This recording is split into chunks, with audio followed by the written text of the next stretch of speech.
I'm not the one, yeah. I'm the right one, I'm the right one, yeah. I'm the right one, yeah. I'm the right one, yeah. I'm the right one, yeah. I'm the right one, yeah. I'm the right one, yeah. I'm not the one, I'm the right one. I walkin' like a vertical, look clear, aim. You wanted smoke, I heard it. You talk big, all wordy, all bark, no bite. You can't win this fight. I seen your hand shake when the room got quiet. I don't need a threat, I bring it, then I write, yeah. Tick, tick, hear that whistle, step too close, get the missile. Blood in my eyes, stealing my jaw. Say my name once, then stand by the law. I'm not the one, yeah. I'm the right one, yeah. I'm not the one, yeah. I'm the right one, yeah. You came for when you left with none.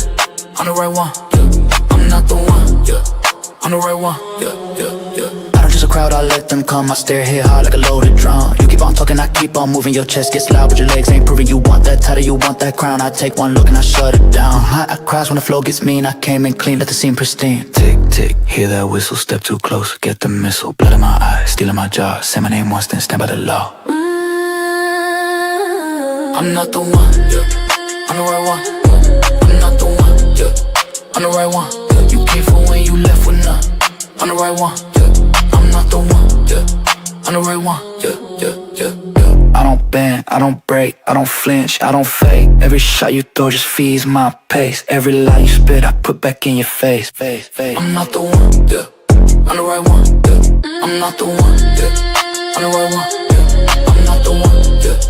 I'm the right one, yeah. You came for when you left with none. I'm the right one, yeah. I'm not the one, yeah. I'm the right one, yeah.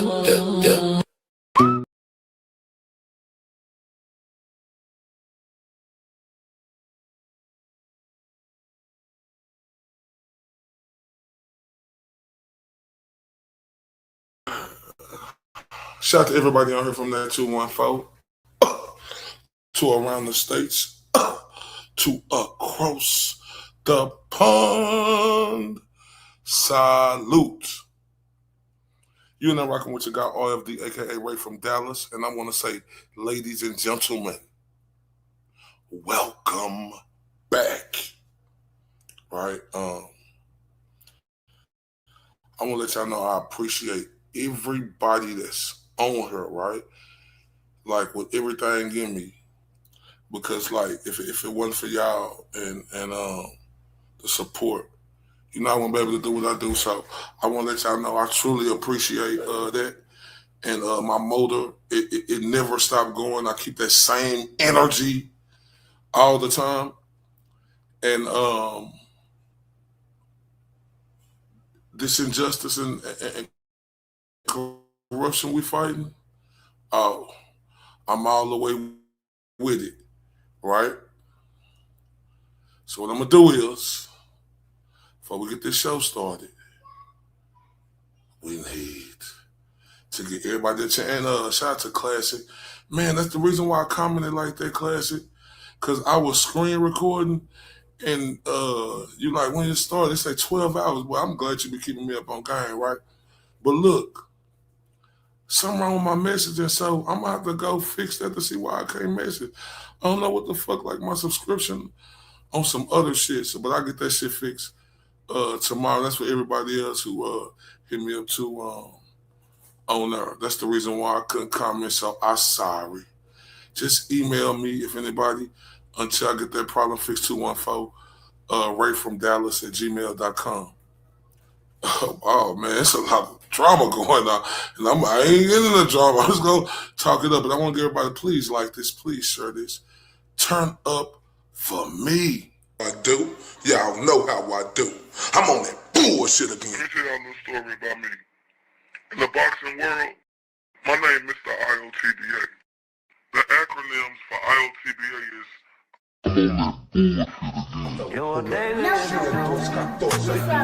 Mr. Undeniable. Hold up. Mr. These boys can't touch me. If you do. Bet I ain't got shit to prove. Boo does go tooth, little Bruce, smile sharp enough to choose. Bang, bang, right through your cool. Walking like a rumor with a pulse. Lip curl sweeter than your cold. My eyes say try me and you freeze like salt. Got your hustle, got your hustle. You wanted that smoke, I'm the whole damn stack. Got your hustle, got your hustle. Step up, I'll clear the room. You're a daisy if you do, you're a daisy if you do. R-U-L. All aces in my hand, better back. Tongue sharp like a tag, hit a click, clack. You wanted that heat, now it's time to meet the sun. No shade, just black. Walk slow, silver in my lap.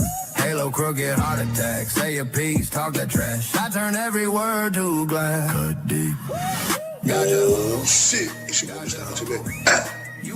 I'm touching down from that 2, 1, 4, and I'm on that bullshit again. I'm on that bullshit today, right? Y'all know how I do. Y'all know how I do. Man, salute. Y'all see we talking about today, but before we get to that, let me take that down. Before we get to that. There's so much drama in the LBC. It's kind of hard being RFD, but somehow, some way, keep looking and seeing all this beefing like every single day. Man, hold up, man. Streets is hot. The streets is hot. The streets is on fire. Like, the streets is on fire, man. One thing about this world we live in, you give it, you should be able to take it. That's to anybody. You give it, you should be able to take it to anybody because, man, boy, it could explode. Shout out to Skinny in the building. What's popping? Man, drama every. Oh, man, I ain't gonna miss it. Boy, but y'all know. Oh, my God, this shit is so classic. Man, I'm just sitting back, y'all. Man, just a looking and a watching and a watching and a looking. I ain't saying nothing. Not a tee. Hold up. Nathaniel. I ain't saying nothing. Right? Because, man, like real talk, I was really, about, not having all that, and it was for a reason, and we'll get to that in a minute, right? I was about not having all that, but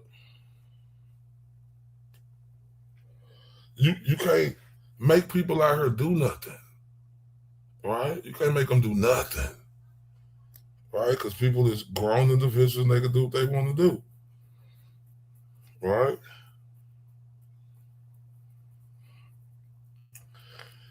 And there's no,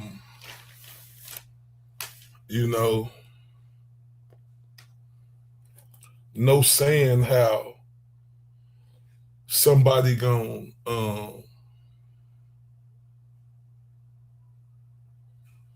go, when you get yourself put in the mix, right? You got to be like that. See, I'm like that, but see, I ain't looking for that, unless it come my way. But I'm really like that.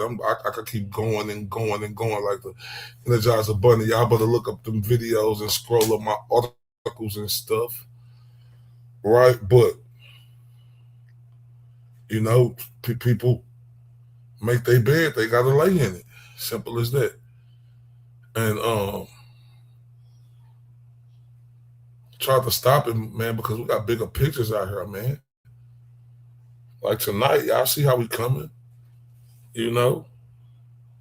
Richard Allen, 130 euros, built on a magical bullet. The Delphi case that shocked America.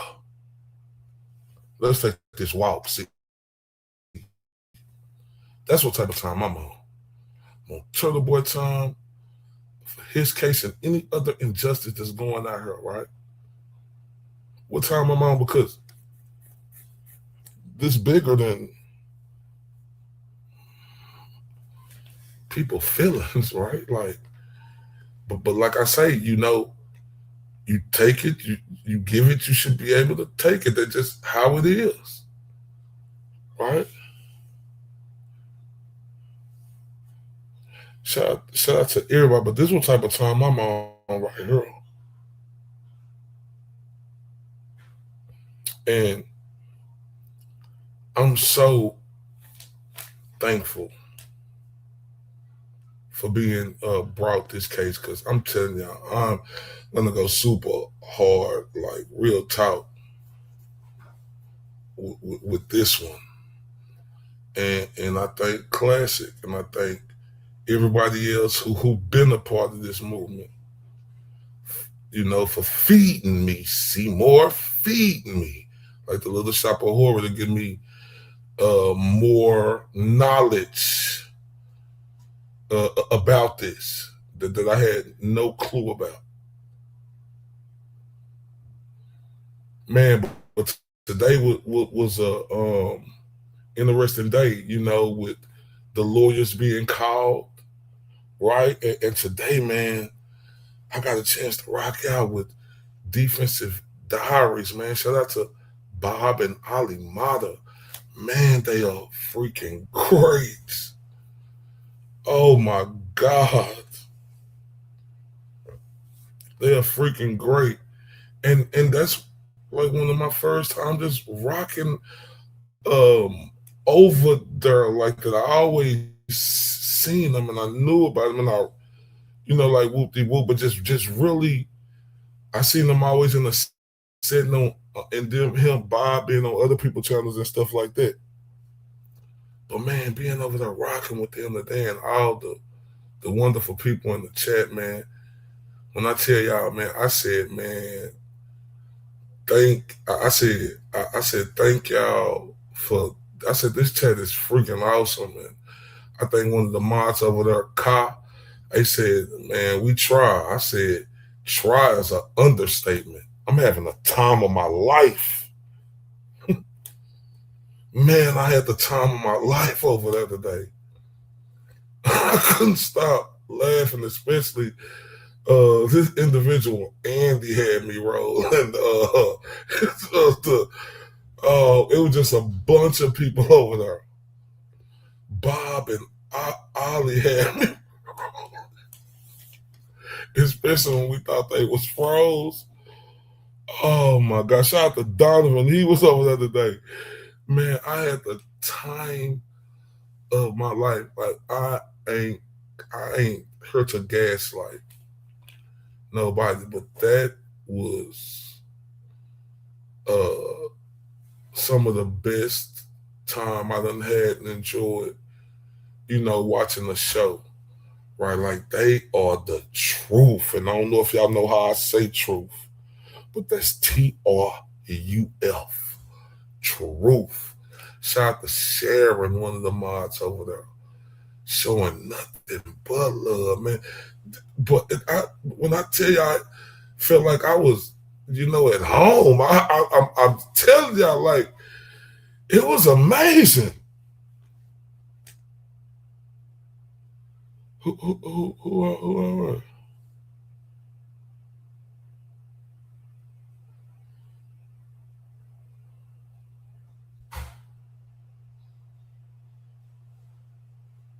Man, when they was froze and everybody was in there saying they froze, and then Bob said, "What are you doing?"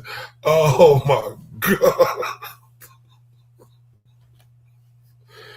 Boy, they are a dynamic duo. Dynamic duo. Man, they are dynamic, and man, I appreciate them. right? I appreciate Bob too, though, like, because his passion, man, and his, like relentlessness from, me seeing him work, because, I knew him from, doing the Karen Reed. I didn't know nothing about Richard Allen. I didn't, y'all. And, man, just to see a lot of him and Ali work, it's amazing. And I see why they at where they at. No, I didn't. But I guarantee you, man, they got a lot, man. I'm not gonna lie, y'all. That is the go-to spot. Like, now that I know for Richard Allen, right? They are, man, the way I see, and like I said, it was so great because, see, I told y'all, Bob made me, I'm not a lawyer, right?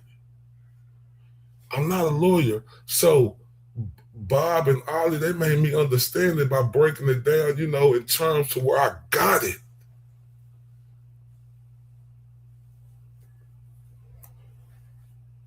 Right? So I ain't lying, boy. Boy, they had me rolling when they started saying that judge was pandering, boy. Oh, man. But I got to give a big shout out to Defensive Diaries.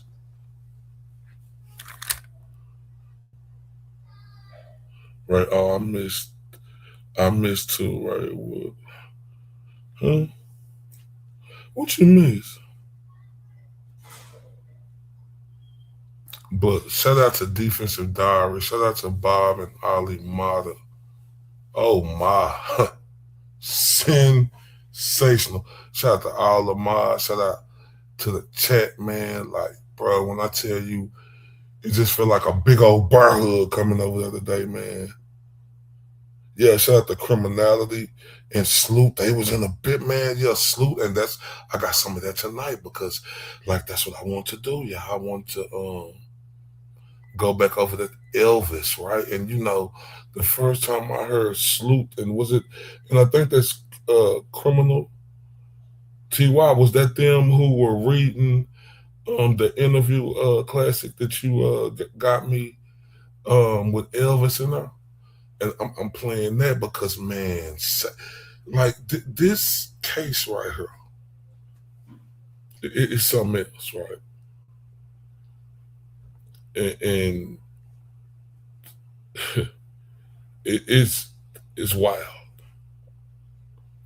But y'all, let's get this show started. I ain't gonna lie, I had to give shouts out to the Defensive Diaries, Bob and Ali Mata, the mods over there for being fantastic. All y'all, right? Like, real talk. Breon was over there. Like, man, it was just outstanding. And I appreciate the love, sharing my page in there, man. I was like, wow. Man, it just feel like a big old bear hug. And I see why they popping like they popping because because first off, they great at what they do, and in the community that they built, it's absolutely excellent. So, yeah, after this intro, the original intro, let's start the show. TRUF, Truth. He's the mirage in the rearview glass. It's Ray from Dallas. Was he here? Was he there? Was he ever mine? Ray from Dallas? Just a trick played by time. This dude is savage as fuck. Or just a dream? What up, Ray from Dallas? Ray from Dallas, tell me true. He's fun. Hi, Ray. This appears to be a black man. Ray from Dallas. Let's take this walk. Is he real or just a dream? Falling stars or a laser beam? Ray from Dallas, tell me true. dude is savage as fuck.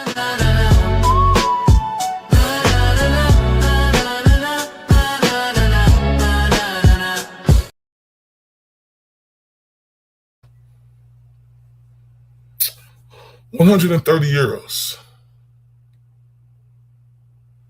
Let that sink in.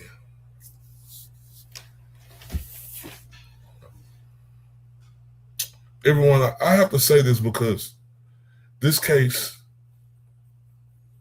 has bothered me since I found out about it. Because I clearly look at what happened to Richard Allen and I cannot sit here and pretend like I'm okay with it. I can't pretend like I don't have a serious concern about everything about this case. Because in my opinion, this is one, if not the most disturbing examples of how I believe our justice system can fail a person when the focus becomes getting a conviction instead of finding the truth. Ladies and gentlemen, 130 years. Let that sink in. Because that's what Richard Allen received. 130 years where he will never get back the moments every human being deserves. Birthdays, be around his family members.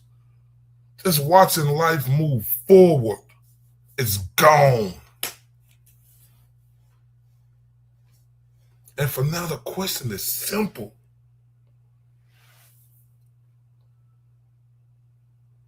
We know that the evidence, no evidence, should have took Richard Allen away from his family for life. I heard cowards say the jury decided. I say, okay.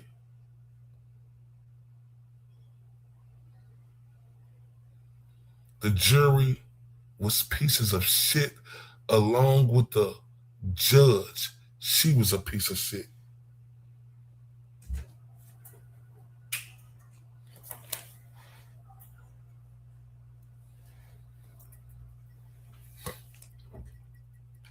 And what bothers me about this case is the evidence that became the center of attention.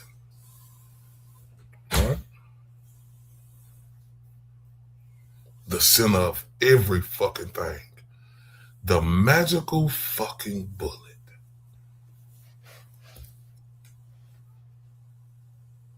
The so-called fucking connection that plays such a major fucking role.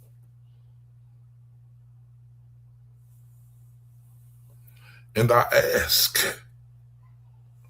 how does one piece of evidence become the foundation for taking someone's entire future away with no fucking DNA or nothing? How the fuck did this happen? How is more people around the world not demanding answers?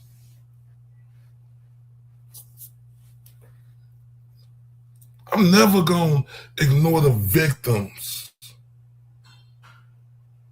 I'm not ignoring the pain of what happened to them. Because they do deserve answers, them families in Delphi. They deserve justice. They deserve the truth more than anyone, but I don't feel like they reached and did everything possible for the truth and the washing machine.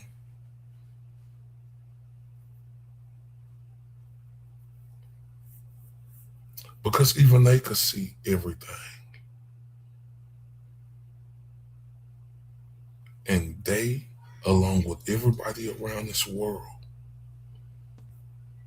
should know real justice means making sure we have the right person, not just a motherfucking conviction.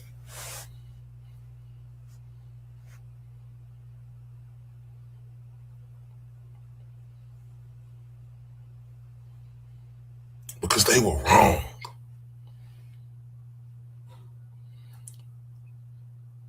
They were fucking major wrong, and an innocent person could spend the rest of their life in prison while the real truth remains hidden if we don't get louder.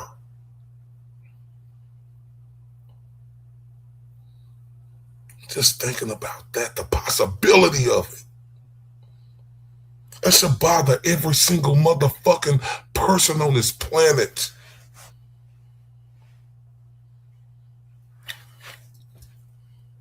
But what fucking bothers me is looking at these fucking cowards, seeing how they act like questioning this case. Is something wrong?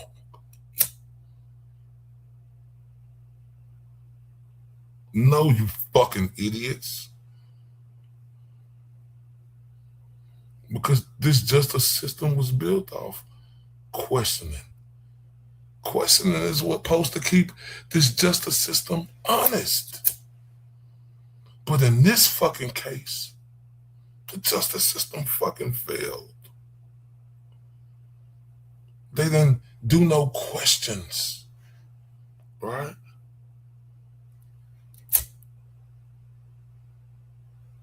To protect Richard Allen.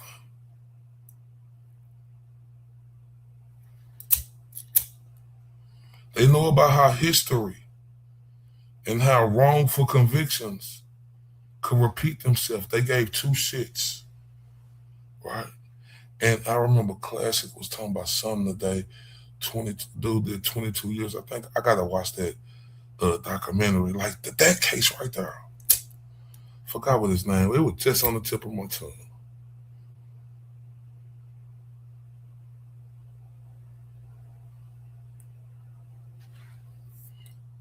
Any real human like me, you, who on Free Ricky, we don't just look at that man as a name in the headline. Yeah, Ellis. That's who it is. We all see him as a human being. A dude who's been wrongfully convicted, who had a great life before this. Had a beautiful family before this. He woke up every day and never imagined his life, his entire world, will be turned upside down. And that's what hurts me the most, knowing that once a crooked system takes your freedom, you can't just get those fucking years back. Birthdays back, memories back, moments back. You get none of that back. So fuck yeah, I'm angry. Fuck yeah, I'm frustrated. Because I fucking know with everything in me that Richard Allen deserved more than what the fuck he got.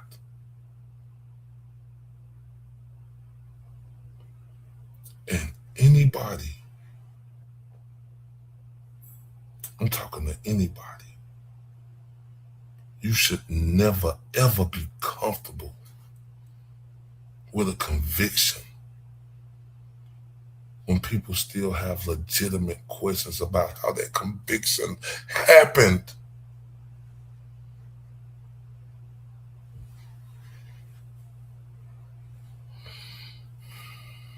Because today is Richard Allen. Shout out to Naughty Dog. Tomorrow it could be me, you.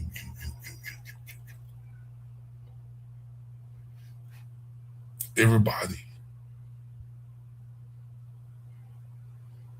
We're going to keep praying and keep fighting. The truth comes out.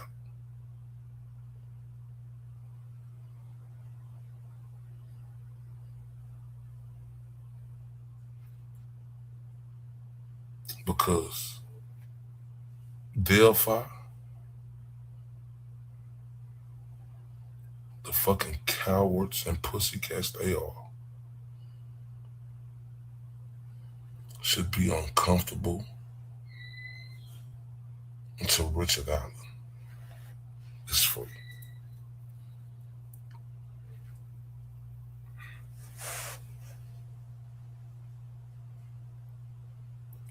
Man, I love the cranks. Free underscore told me defensive diaries is the crankdom. I love being at the crankdom today. I could feel it over there.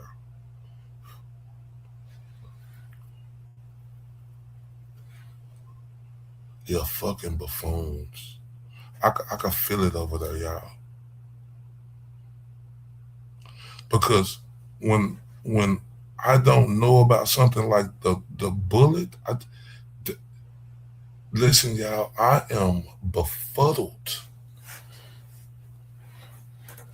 When I was listening, we was listening to the audio that the beautiful classic sent me, and I found out even though I seen it, it's just this is what they had and everything that they did that couldn't be possible.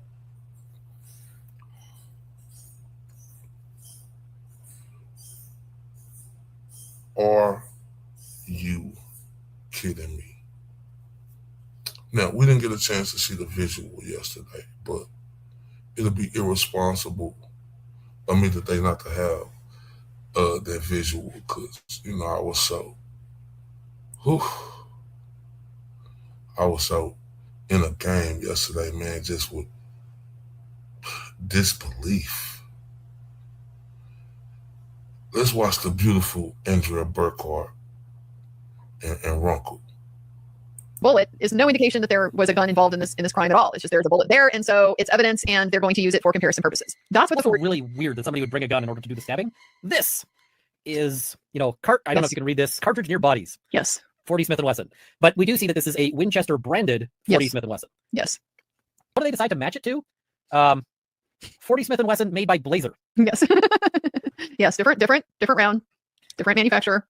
Just try to match exactly, because I don't see why they would be trying to. Well, so let's spell out what these are. Okay, what is it that she is comparing and trying to make conclusions about? So first off, this Winchester 40 caliber Smith & Wesson. This was found at the scene.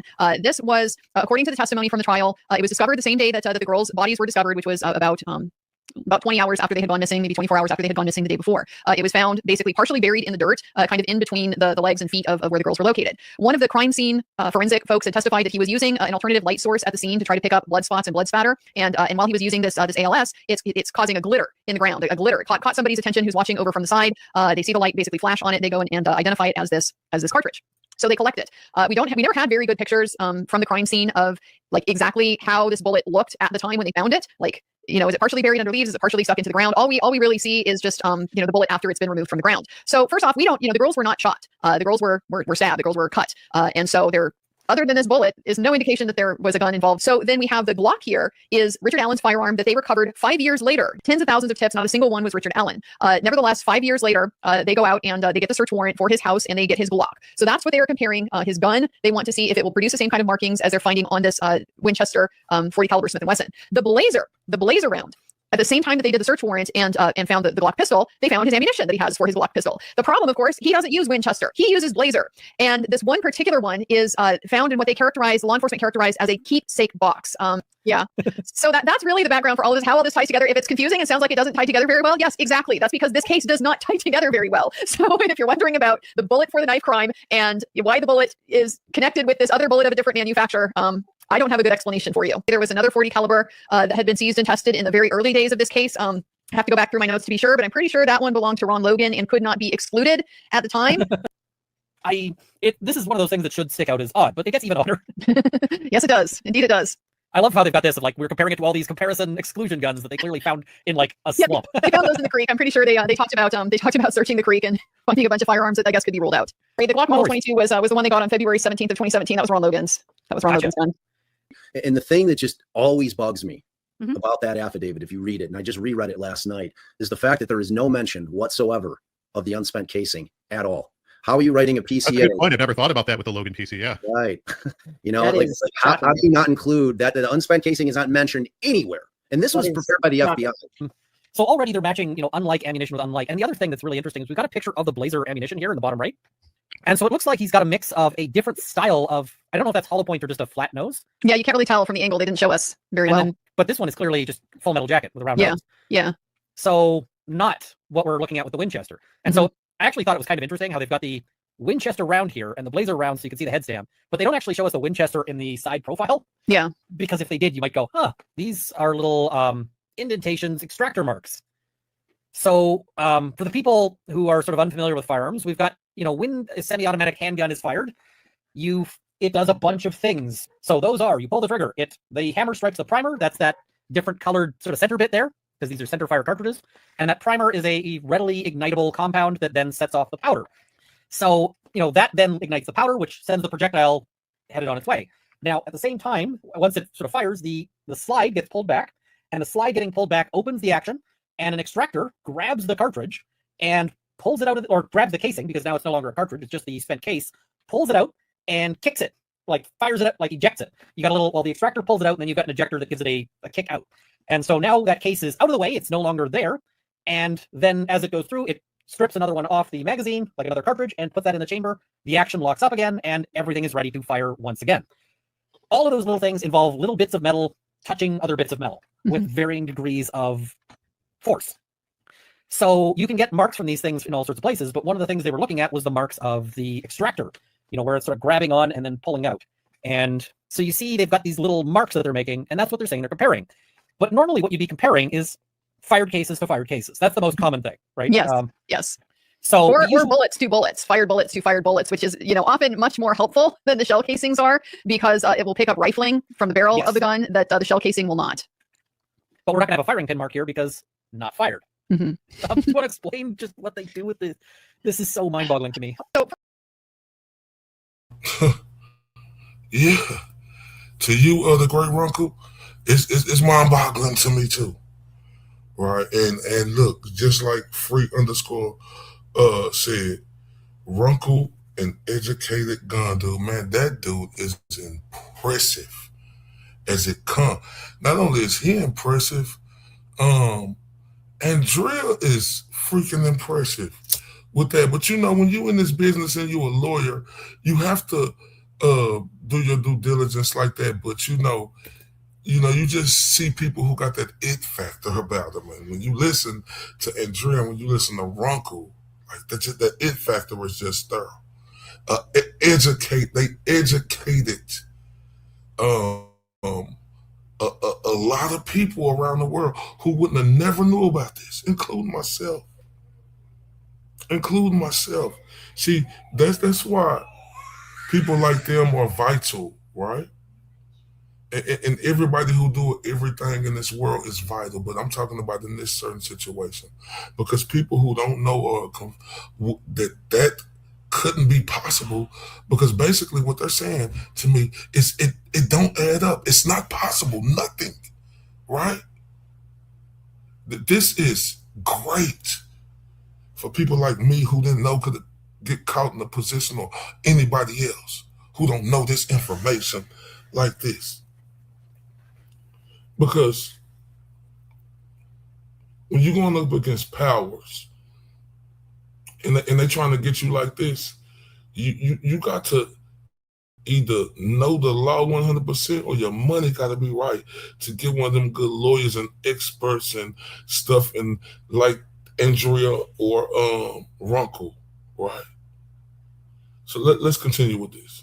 First off, she did multiple tests on different firearms, as we saw. She started with the Glock that belonged to Ron Logan. She then had a couple guns that I believe she got from Brad Weber, and that was a Smith & Wesson model, M&P 40 caliber, and then the Sig Sauer P239. She could not exclude the Smith & Wesson, and the Sig Sauer P239 were found to be inconclusive. Incidentally, the Glock, she could not exclude the firearm.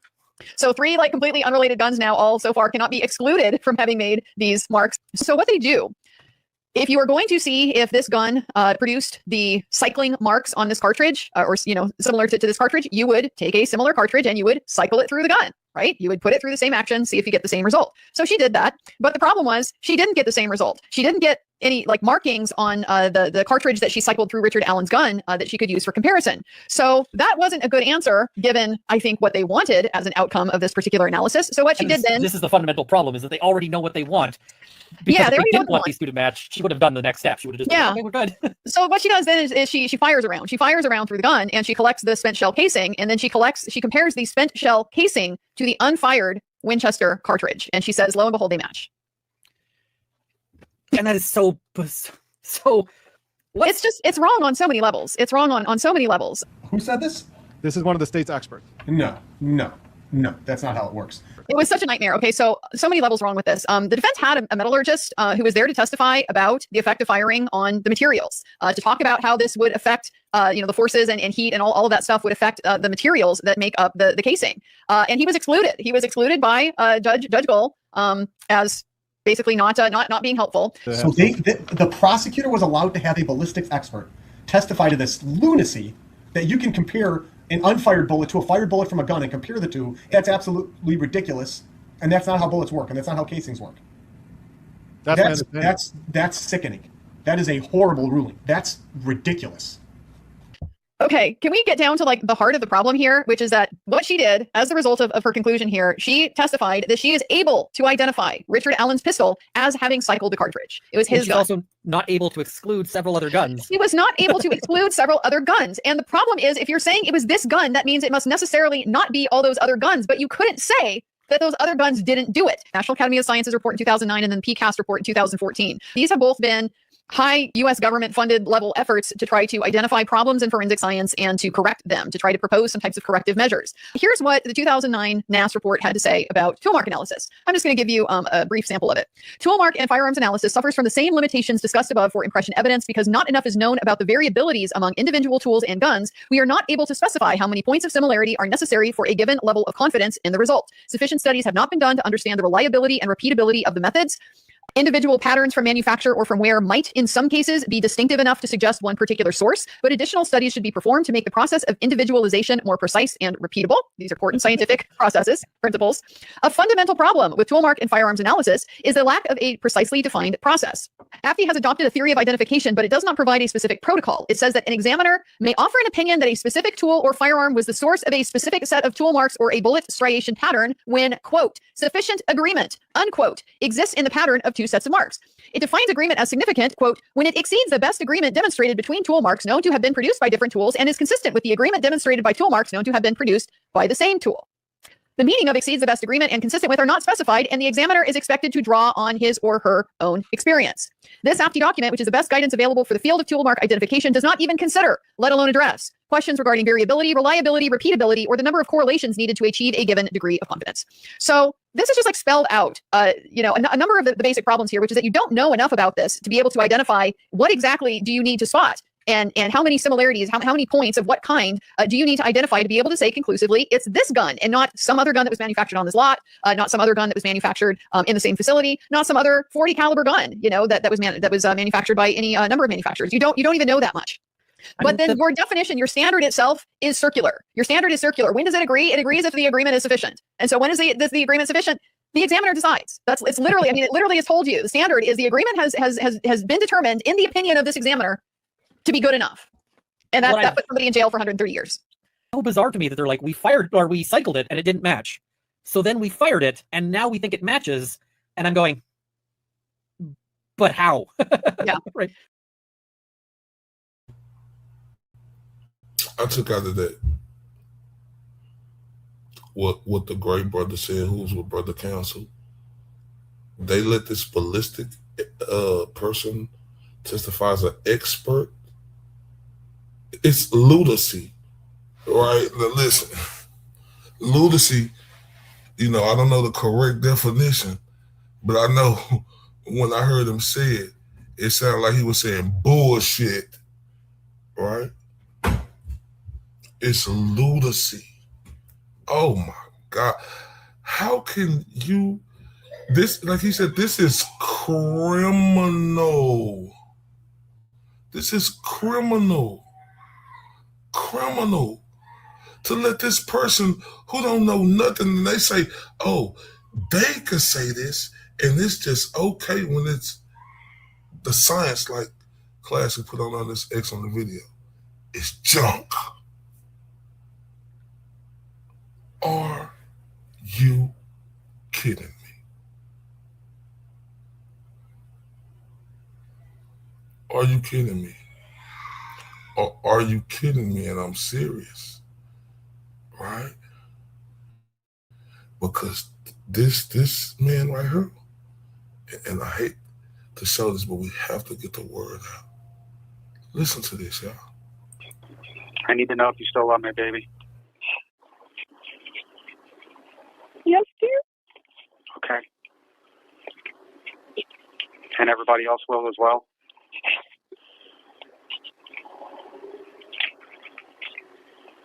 Honey? Yes. Because I may have to spend the rest of my life here, or... Stop talking about it, please. That's not true. Okay?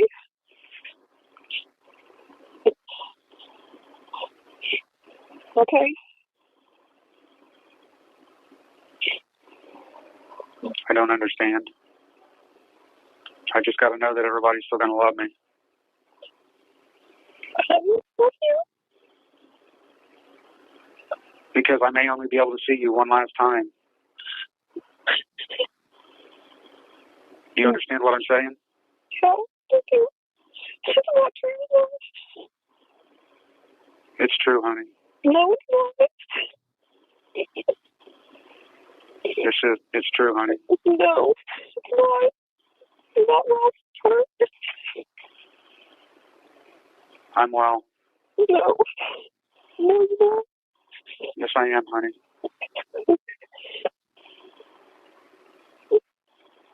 I just hope that you'll still love me, because I may only, if I get the electric chair, or if I get the death penalty. No. No, honey, that's not going to happen. No. If it does, will you be there for me? Yes. It's not going to happen, dear. See what? Nothing. This isn't right. They messed you up so bad. It's okay, honey. I did it. I did it, dear. Stop. I cannot stop. I've got somebody here listening to me right now, dear. No. I did it.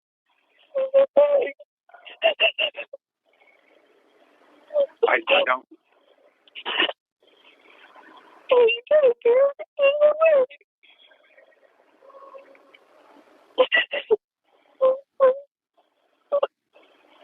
I killed Ashley, dear. No, you didn't. Stop. Stop saying that. No, you didn't. I knew I was supposed to let you go. I was trying to let you go. Stop. Dear, we're going to be back together. You have 1 minute remaining.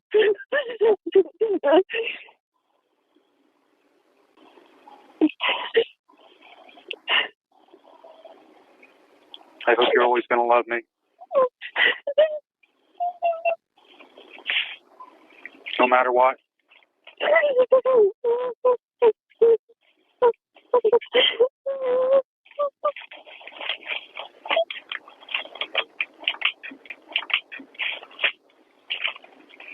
Will you always love me, baby? Who's with you? Who's with you?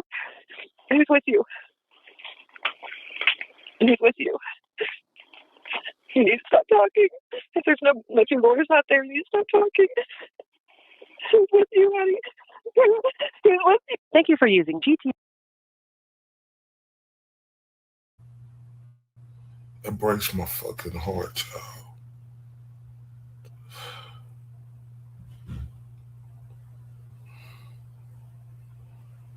That is one of the most devastating calls I've ever heard.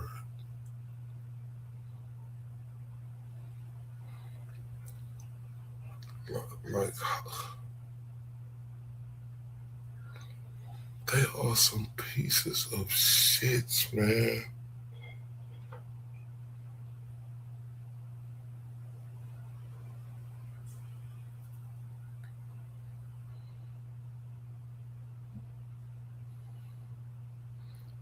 That's why, man, I'm so fucked up.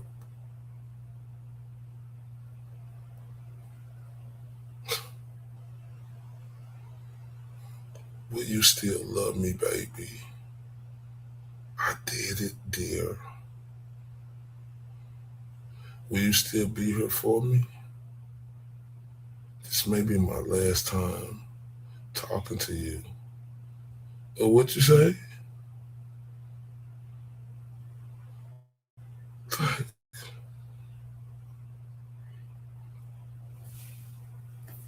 Oh my God. Oh my God.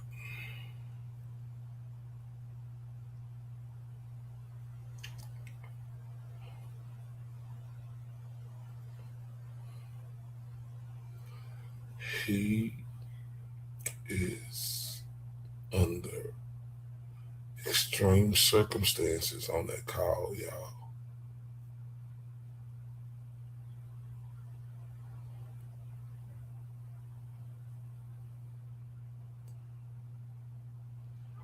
And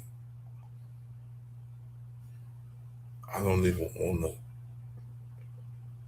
to, I can't even think about like what they was doing to him at that moment. Because you could clearly understand the coercion of every statement he made to the beautiful Kathy. This breaks my heart, man.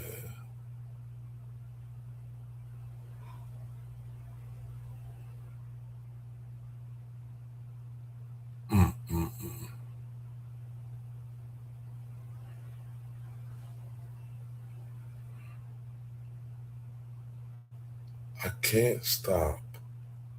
Somebody's standing right here next to me. Where the fuck is somebody right there? You know why? Because I'm telling you, they got the paper in front of him, and each part they point to, they telling him to say it. How the fuck can nobody see that shit? How the fuck did Richard Allen get convicted like this, man?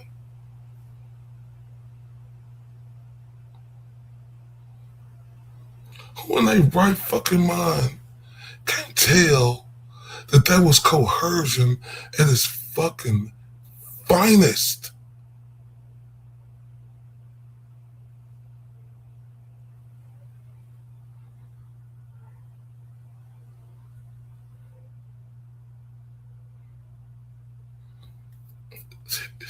He explained it better.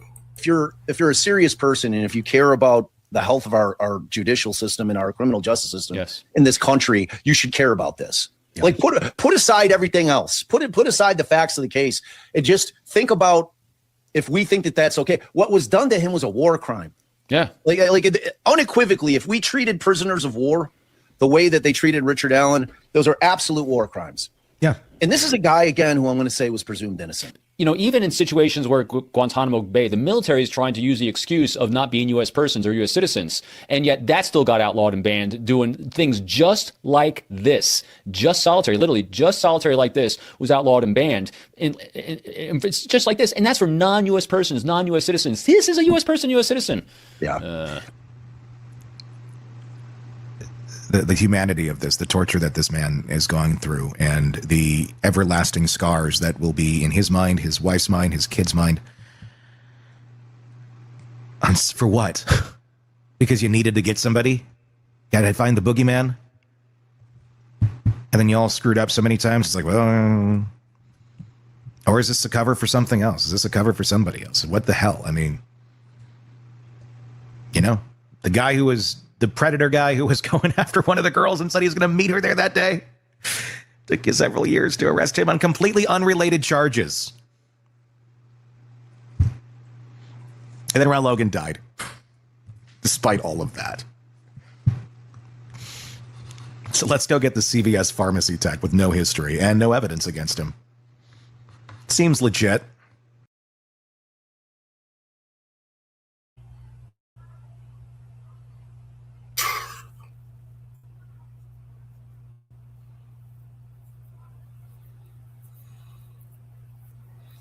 Classics say on the way she could see they got to the jury. Yep.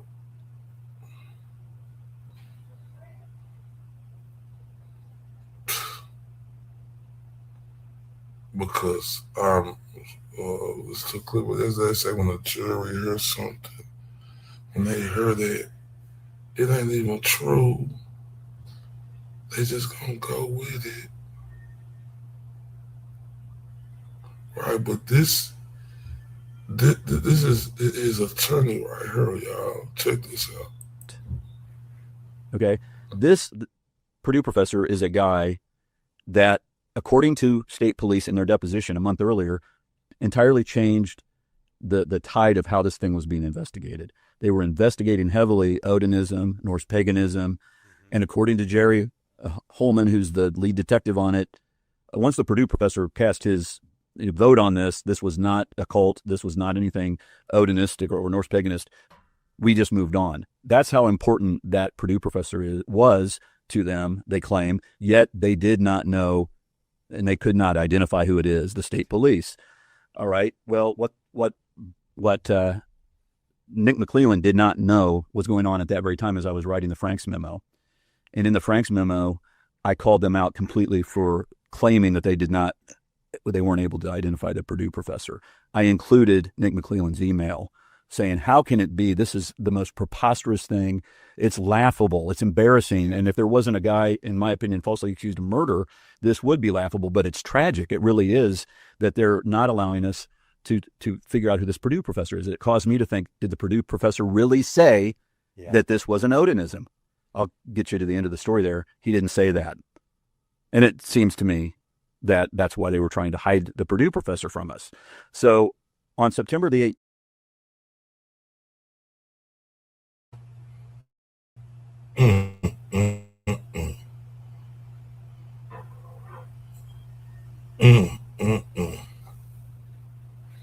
The Frank motion. The Frank motion by Attorney Baldwin should have been the icing on the cake, signed, sealed, and delivered.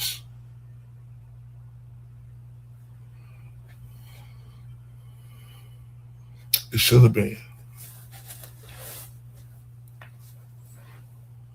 It should have been the icing on the cake. Because remember, they was hiding the Purdue professor. Oh, and all of a sudden, guess what? The only thing else I can think of is I'm supposed to say hello. Really? Mm-hmm. How'd you know her? Well, she works downstairs and is one of my favorite people on the planet. I almost got this backwards, I think. Let me see. All right, Jeff, this is I'm Jerry Holman with the Indiana State Police. With me is Lieutenant Matt Rosenberger with Purdue and Professor Jeffrey Turco. It is Tuesday. All right, Jeff, this is I'm Jerry Holman with the Indiana State Police. With me is Lieutenant Matt Rosenberger with Purdue and Professor Jeffrey Turco. It is Tuesday, September 19th, approximately 3:09. And I appreciate you meeting with us. I know Matt's been trying now for, what, 3 or 4 weeks to find the time, but I'm busy, you're busy, we're all busy, but I appreciate it. It should only take maybe 10, 15 minutes. Do you recall meeting with a state trooper probably back in 2017 and an FBI agent talking about the Delphi double homicide? That's right. And do you recall doing a report, or was that report that we have from the... There was a document. No, I did, to my knowledge, I'm the only person who put anything together for them. And there was a document. This being, you can look at that. Yes. Yeah. And do you remember did you give that to them that day, or did you email it to them later? I think I emailed it, or maybe I had a paper copy, I don't recall. Yeah, this is mine. Okay. Perfect. And they gave you... they didn't show you crime scene photos, but they basically gave you like a sketch of the formation of the sticks. That's right. And then did they give you a picture of the tree that had the F on it? No. Okay, just the sticks. Just that kind of rendering there. Yeah. Okay. And it's been, what, 6 years probably since you wrote this. And don't let me put words in your mouth if you want to look at this. But from what I gathered, and I talked to Steve Buckley was the trooper, and Nicole Robertson was the FBI agent. That's right. Okay. And when I talked to them, Steve Buckley said, "Oh no, I didn't get a report." So I'm thinking later on we got a hold of Nicole and she got the report somehow from him. So I'd have to go back and check my email. Not a big deal, but he said basically you told him that when you looked at it, it basically could be anything, and I think you kind of put this in your report. You're like guessing it. Yeah, no, I mean, it certainly appears to be, some sort of attempt at a kind of runic, script. But as to deciphering, any meaning behind that with any certainty, that's a bit of a guessing game. I would have to go back and read what I wrote, but I recall tossing out a couple of sort of hypotheticals, maybe this, maybe that. But I think the idea that somebody is trying to kind of replicate a kind of early Germanic runic script, that seems, I think, a given. But, yeah. And so what exactly do you study or teach? Horse shit, shut the fuck up, and shout out to the beautiful Sharon in the building. I want to say thank you very much for the excellent hospitality over there in Defensive Diaries today with the great Bob and Ali Mata. I really appreciate that. I had the time of my life. I talked about y'all for the first 20, but I had the time of my life over there in Defensive Diaries today, especially with you, Sharon, and all the rest of the mods. I just want to say thank you so much. Now, this is where I'm mad as fuck. I'm busy, you're busy. Shut your bitch ass up, horse shit. You turkey gobbleneck, dick face motherfucker. I'm busy, you're busy. The fuck you mean? Bitch, you don't sound like you busy. You don't sound like you speaking with no enthusiasm to try to get the fucking job done, you piece of shit. Let's just listen to this first part again. I'm sorry. This dog face motherfucking Holman horse shit. Oh, I had the time of my life. Look, they were great. Even I was talking about when it froze. Oh my God! Everybody thought it didn't froze. Everybody thought it was froze. Oh man, I had the time of my life over there today. It was great. Now this turkey gobbleneck piece of shit say I'm busy, you're busy, bitch. What the fuck you mean? You ain't that goddamn busy. But this shit pissed me out. Listen to this first part. All right, Jeff, this is I'm Jerry Holman with the Indiana State Police. With me is Lieutenant Matt Rosenberger with Purdue. I don't feel like listening to that shit again. Let's just go to the next clip. Yeah. And so what exactly do you study or teach? Right. So I teach German literature and religious studies, and one of my areas concerns medieval Scandinavian religion. So I'm certainly not an expert on contemporary 20th and 21st century sort of reimaginings and reinterpretations of that tradition. I know a little bit just because of just general interest, right. And then also I did some homework when I met with the other officers. But did you reach out to a colleague? It says in here a colleague and I. There was a colleague who I'm not an expert on runes, runic inscriptions per se, which is a very very specialized area. And I have a colleague now retired at Harvard who I showed without any real details or explanations, showed the stick outlines, and we tossed ideas back and forth, and what he had to say kind of wound up subsumed in my report. Was he actually in Germany at the time that you reached out to him? Do you recall? No. Well, geez, I don't know offhand. That's what I was told, but they may not. He may have been traveling at the time. Yeah. So what I'm. That's what you was told. See, you don't know shit. You don't know jack shit. Like, every time I hear him talk, I just could just hear the runny shit running out of Holman's mouth. Right? This don't sound like a fucking authority doing this fucking investigative job. This sounds like a guy who is lackadaisical, who don't know shit, right? Who is there trying to feedle and eat out the fucking eggs that's like a fucking baby bird. He don't know shit. I heard. And like I say, classic been putting me on game. Now, I know the Purdue guy was Turco. He was telling them about the guy, out there overseas. I think he was in Norway or somewhere, who has more information about this, right? The Odinism, right?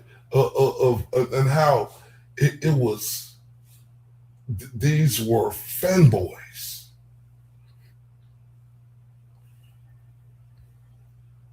This is a big time case.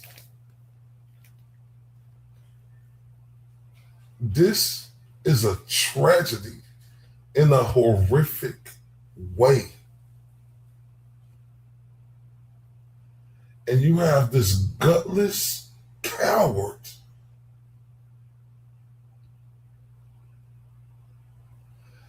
don't do his job to the fullest extent, and you could tell he dumb as a fucking rock. This ain't disturbing. This overly disturbing.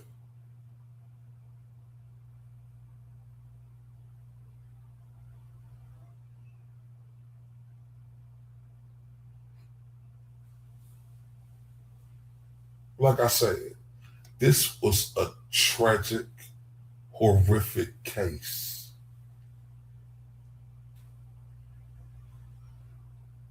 You leave no stones unturned.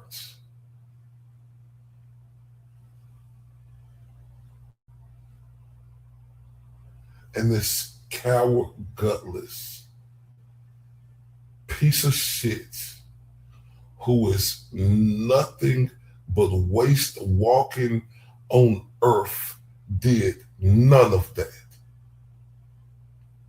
And I'm mad as a motherfucker.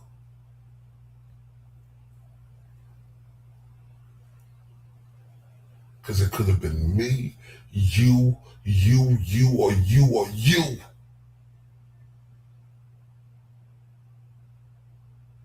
This ain't disturbing, ladies and gentlemen. This is overly fucking disturbing. Unimaginable. And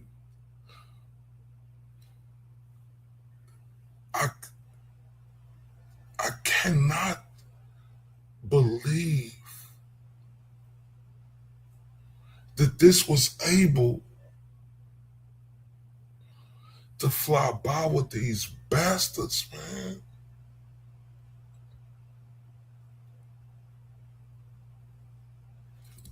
Let's continue. So what I'm learning about runes and the Odin background, it is a religion, correct? So basically, what you're looking at is a kind of contemporary, medievally inspired movement that doesn't necessarily have all that much to do, right, with medieval and ancient traditions. But takes its sort of point of departure, sort of these mythological sources that come down to us in the 13th century. And in point of fact, there's not, and this is maybe getting a little bit too much into the weeds, but there's not a great deal that we can say with certainty about actually existing Norse religion. We're always dealing with our earliest sources are already Christian writers, or seeing things through that lens. But what you have in the very late 18th century, and then really throughout the 19th century, and this is sort of in the wake of nationalist movements throughout Europe, right, where there is no such thing as Germany, right, until 1872. There is no such thing as Italy. You have these sort of loose confederations, and so they go looking back for great sort of ancestor traditions on which to kind of found this idea, right, of the nation, right? And so this is sort of part of what comes to be known as Germanic mythology. You probably know the Brothers Grimm, the fairy tales. They also collected a lot of the earliest sources and edited these texts that were written in Icelandic, which is what most of what comes down to us is written in Iceland. So there's a great deal of interest in this tradition, but this kind of neo-heathenism or neo-paganism, of which Odinism would be sort of one kind of extreme ideology within that has sort of right-wing racist connotations. That sort of really comes into its own in the 20th, late 19th, 20th century, and there are sort of so-called neo-pagans, and neo-heathens. The heathen term tends to be more associated with the right, pagan more with the left, but essentially they both are referring to this sort of revival of Norse religion, which again often has precious little to do with the original sources. Right. People just kind of making things up because this stuff is up for grabs, right? But so I mean, that is to say that the fact that somebody is referring to themselves, as an adherent of, what's sometimes called in Icelandic, it's Asatru, Asatru. This just means belief in the gods. What I've learned is Odinism is. What you learned is you a dickhead. That's what the fuck you learned. You fucking sorry bastard. That's what you learned. You piece of shit. And that wasn't my phone. That was that piece of shit phone. Steady going off. You in a fucking important fucking interview, right? And just like Classic said, that's why I put the bullseye up. She said, Assholesman has no idea. And that's exactly fucking correct. His phone is going off. You could tell he's lackadaisical with the way he's saying his or asking or just listening. You could just tell. He didn't give two fucks about that.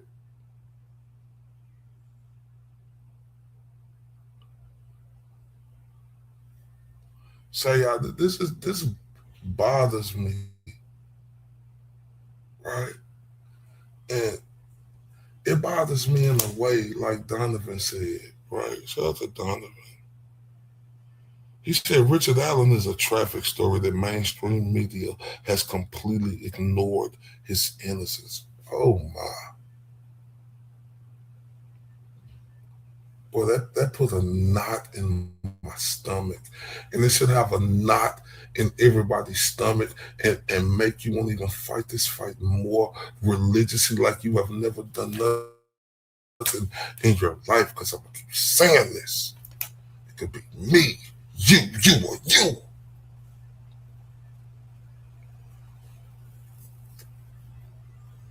How is this not a bigger story? What the fuck world am I living in right now? Not even knowing everything, but seeing what I'm seeing. How is this not a bigger story?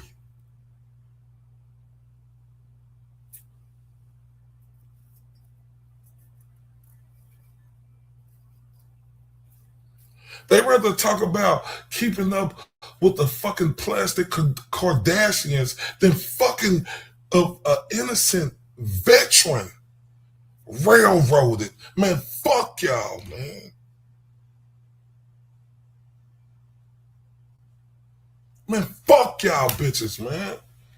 Fuck Delho, police, pussycat, and fuck the city, and fuck the state too. Fuck y'all. Y'all allowed this shit. Fuck you bitches. Y'all fucking worried about Caitlin Clark and the Indiana, whatever the fuck their name is, then a fucking innocent man getting tortured and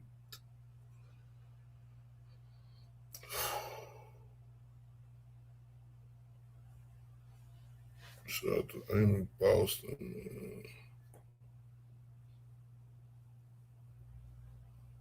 Oh wait, man. I'm shocked. And Classic say, I'm still asking that question, right? Like, I am bothered.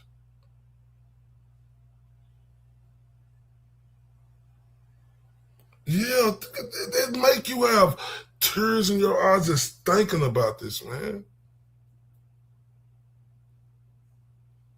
And Kathy, too. When she could tell that that's not my husband who I'm talking to on the phone. He ain't in his right mind. This ain't the way he talked.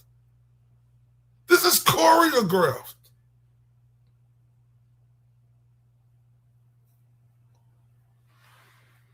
Oh, wait. Oh, wait. Let's continue. What I've learned is Odinism is they believe in just one god, Odin. Asatru and the pagans believe in Odin, but the pantheon, other gods. So I mean, Odinism, as far as I've ever encountered the term, is sort of always associated with a kind of fringe, racist, sort of right wing sort but of. The pagans and the Asatru, they're all over the place. They're not as racist though, or at all. It ranges. There's a political range between sort of far left hippie crunchy, sort of feel good kind of 60s, nature loving, tree hugging, that kind of thing, and then the other end of the spectrum is sort of neo Nazis in lockup with runic tattoos who hate black people and and whatnot. So the fact that I'm interested in sort of Norse religion in this country, I think it's more of a right wing phenomenon. In Europe, it's more of a left wing phenomenon, but it's not necessarily sort of a smoking gun either way. And again, my knowledge of this is way low, but human sacrifice back in hundreds and hundreds and thousands of years ago was something, but in today's society and over the last couple hundred years, what I've learned is human sacrifice isn't something that this religion would do. It's debated whether that was ever part of Norse religion, and it may or may not have been. The archaeological record is very inconclusive. There were certainly executions. People were thieves who were hanged and whatnot. Now you find a body that's preserved in a bog with a rope around its neck. You're a detective. You tell me. Not a very good one. Is it a? That's probably not a ritual. Is it an execution? A judicial execution? Is it a human sacrifice? People argue back and forth. I think what's probably more important from your perspective is that it's widely believed in the 19th century sources, which are the kind of things that are freely available online. When you Google, that comes up that yes, like the Vikings practiced, ritual killings, right, and sacrifices. That would be an idea that somebody who was interested in this material from a certain perspective would come across, likely. Right. Yeah. But realistically, that's your bitch ass up talking about realistically. Now, I didn't give a fuck what he said about that. See, this is what I took out of that child. And I'm on fire about that shit. Turco said, you're a detective. He said, probably not a good one. Why the fuck is this bitch in there joking? You admitting that you ain't a fucking good detective. You know it. This criminal told on himself mid-interview with Turco. He told on himself. That's what I took out of it. You're a detective. Well, probably not a good one. Man, that's fucked up, man. What the fuck is you playing for? Is you thinking about some pumpkin pie you can eat when you get to the house, you fucking hog-looking bitch? Oh, man.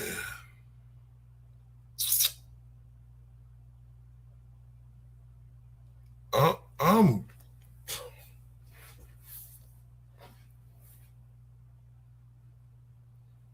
Where's the fucking outrage on this, man?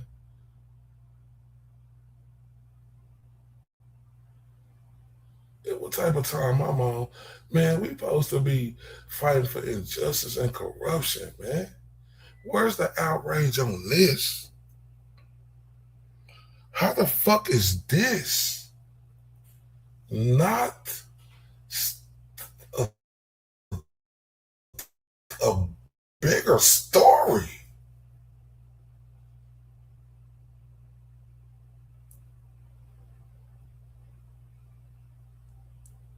See, and that's what I don't understand. How can anybody,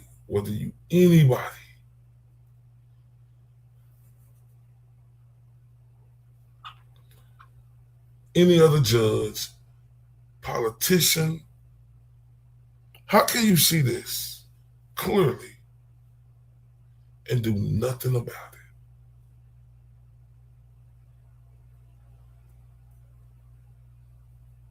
Like, is this world for real? Is this a real world we live in? I want to know that. Because you think it's a real world, you think you raise your kids, you think you could live life, but then you see stuff like this, and then you be like, hold up, is this real? People ain't seeing this. This is just happening every single second. Remember, that's until Richard Allen is free. I want everybody to know. Every single second go by, he is getting done dirty.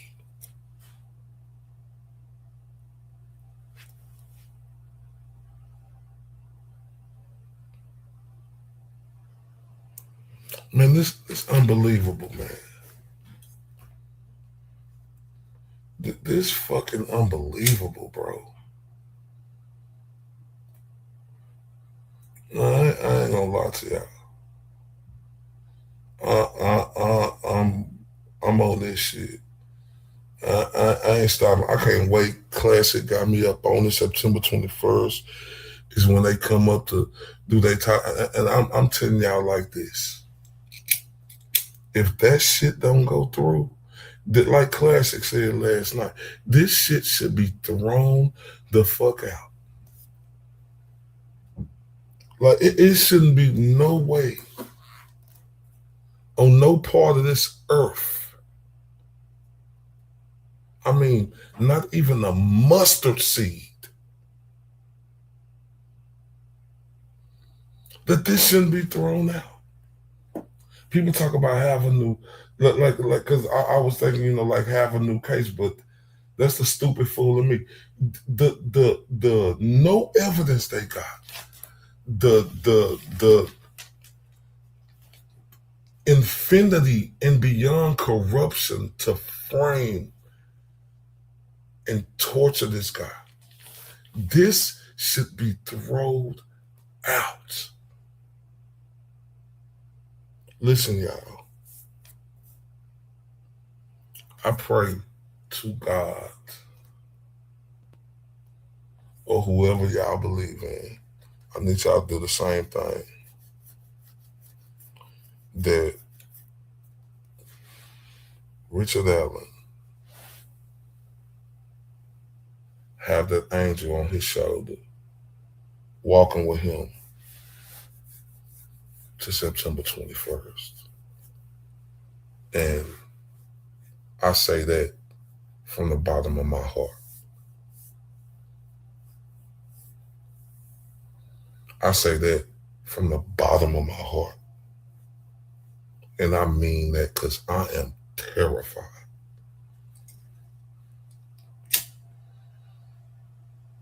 Because I'm 100% believe that this is going to get thrown out. But I am terrified until September 21st. Not going to get into it. I just need everybody to come with me and pray to whoever y'all believe in, that angel, that force field, stay by Richard Allen until September the 21st. Amen. And I mean that.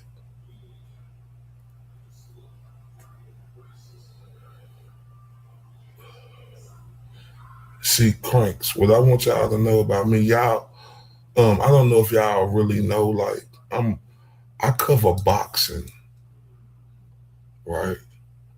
I truly do, and I've been covering it for like 10 or 12 years.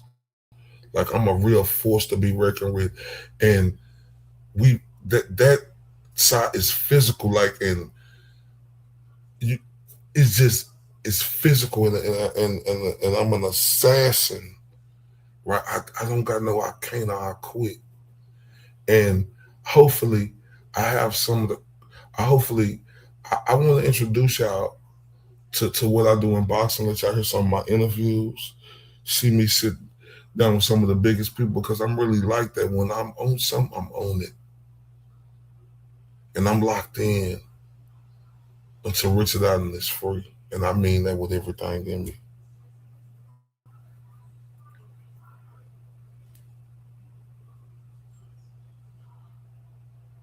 And this is unbelievable, y'all.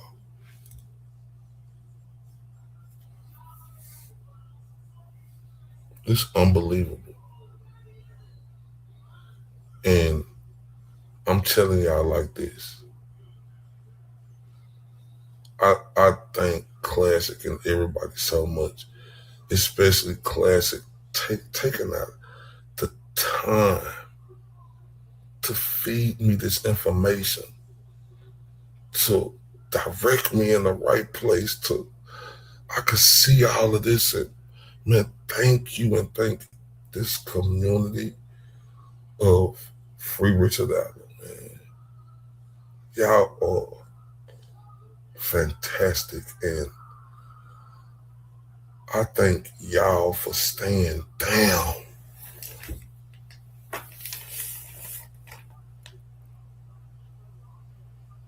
Staying down. Because he needed. He needed.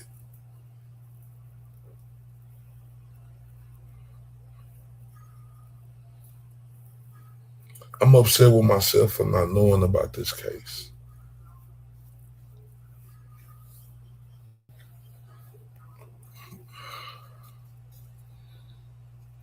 Or I'm going to say this, not even just saying not knowing about this case. This is probably something that I probably seen and just before I was really heavily into this like this. Right? And that's crazy to think about.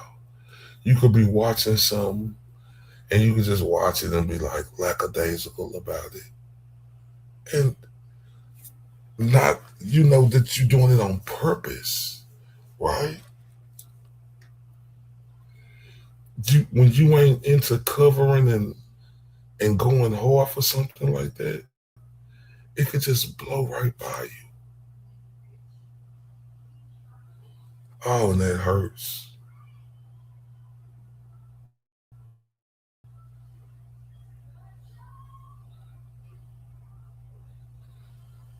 Mm.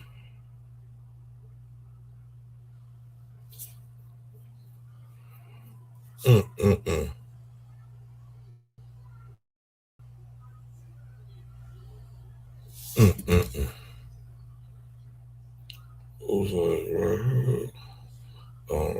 A certain perspective would come across, likely. Right. Yeah. But realistically, history says that this type of it's not documented. It's not documented. There are rituals.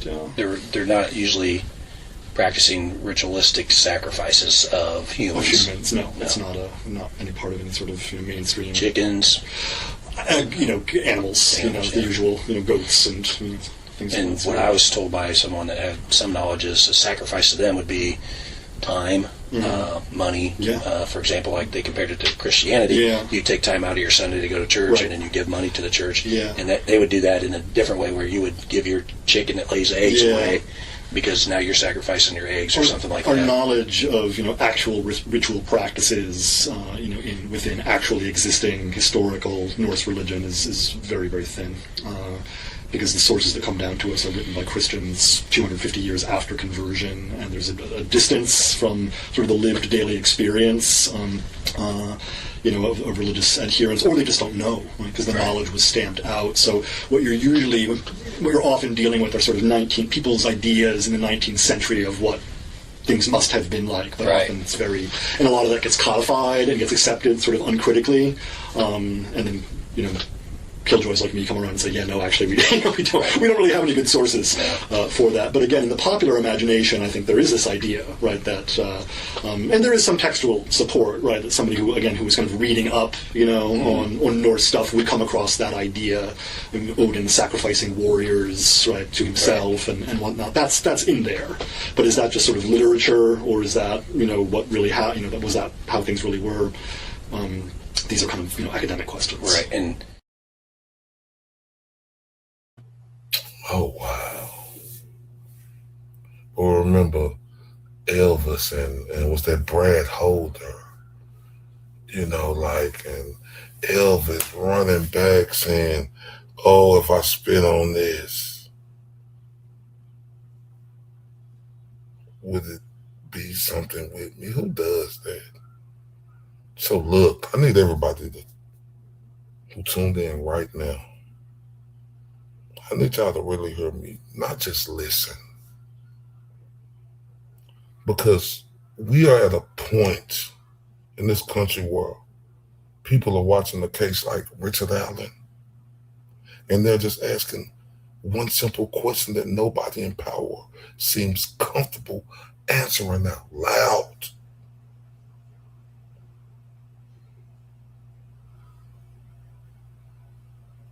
We didn't get this right. And I'm not saying that lightly. I'm not saying this shit for shock value. I'm saying this because Ray Charles, Stevie Wonder, Helen Keller, anybody could see this shit. For the fucking attention of controversy or even a fucking debate or disagreement. Because this shit right here, he in jail for 130 years. It don't just disappear. Because the verdict done been reached, the headlines is gone, and people around this fucking world act like they just moved on.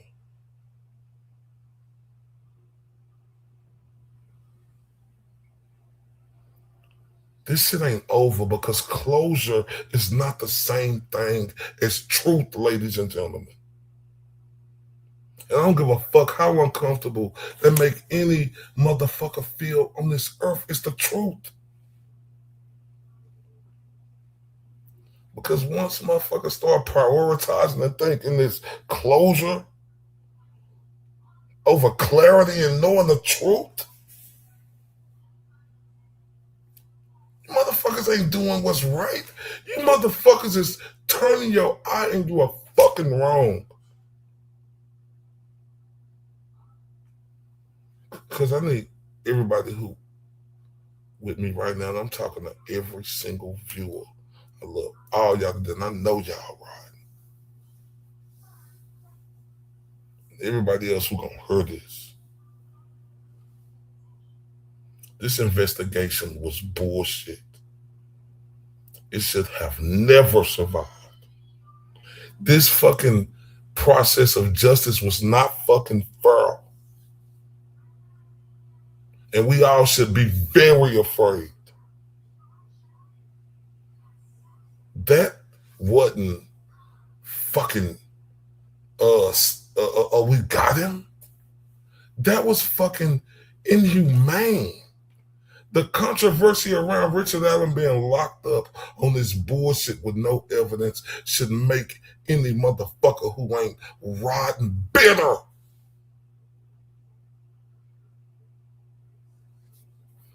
But I see what's happening around this case is something different. I don't see the noise of like people act like they scared or afraid to stand up.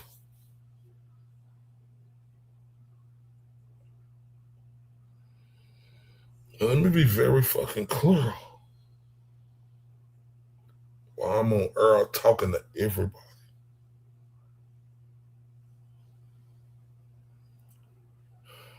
Richard Allen, life is gone.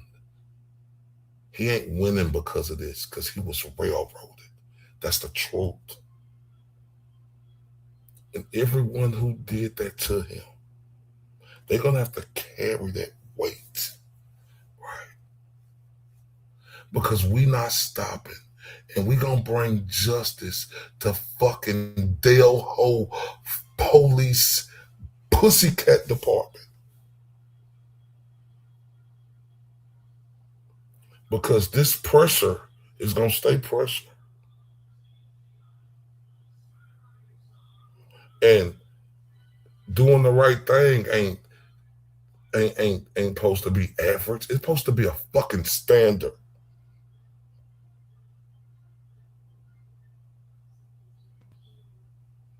I want to speak to y'all because with me newly digging deeply into a case like this, my emotions, they are skyrocketed, and I don't think they're going nowhere.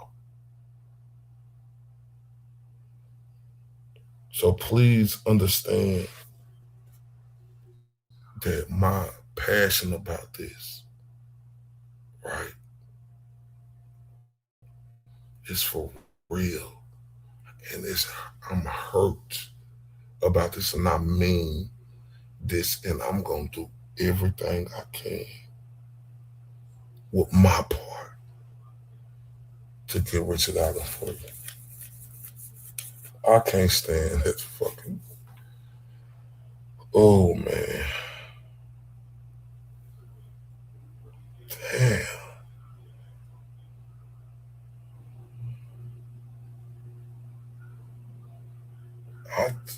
I cannot believe this.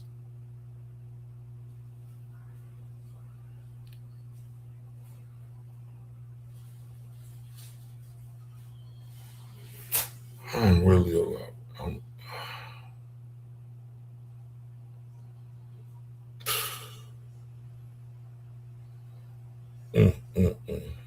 Out of his mind. They messed you up so bad. That's why he sounds comatose. It's okay, honey. I did it. I did it, dear. Stop. I cannot stop. I've got somebody here listening to me right now, dear. No. You did it.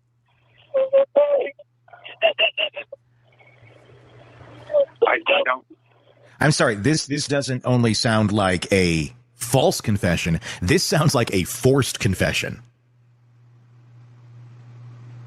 This feels like somebody was sitting there with a notepad and he's drugged up, and that's why he sounds like a fucking zombie.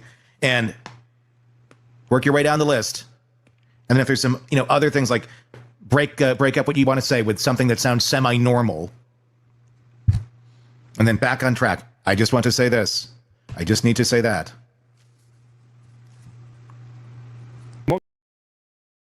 That's the clip I was looking for earlier. Man, he said it perfectly. A zombie. And I said that respectfully. Because I ain't putting no disrespect. And he ain't neither on Richard Allen name. But he sounds like a zombie.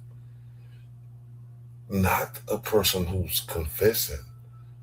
Who's being told and made to, hey, you say this, you say that, you make sure you say something with this. Oh, wait.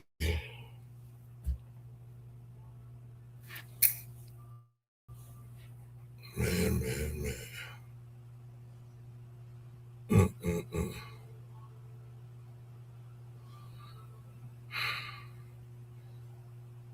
Let's continue. That could be, yeah. That's certainly a good point. It's hard to sort of imagine sort of getting into the head of somebody like this, you know. Something like this that we asked you to review, obviously 6 years ago, was so vague. Yeah. I don't know if that's a good term, but there was not a lot of detail. You couldn't really tell. Now you said if something along the lines, again, don't let me put words in your mouth, but if it is this, it could possibly mean this, but it's really hard to tell because it's.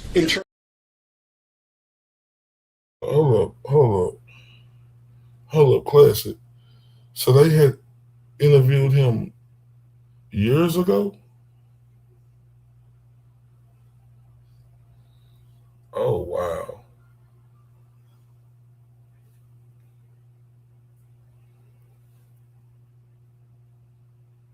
Oh, wow.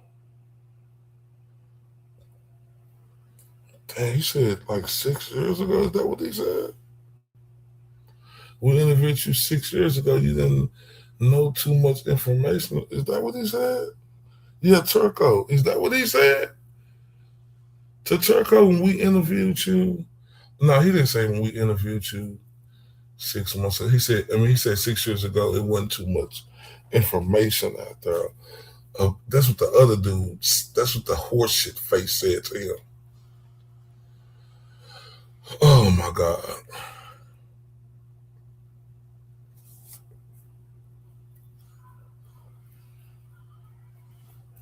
See, all that was nonsense right there. I'm going to tell you why, because shout out to Sloop, because I want to get to that.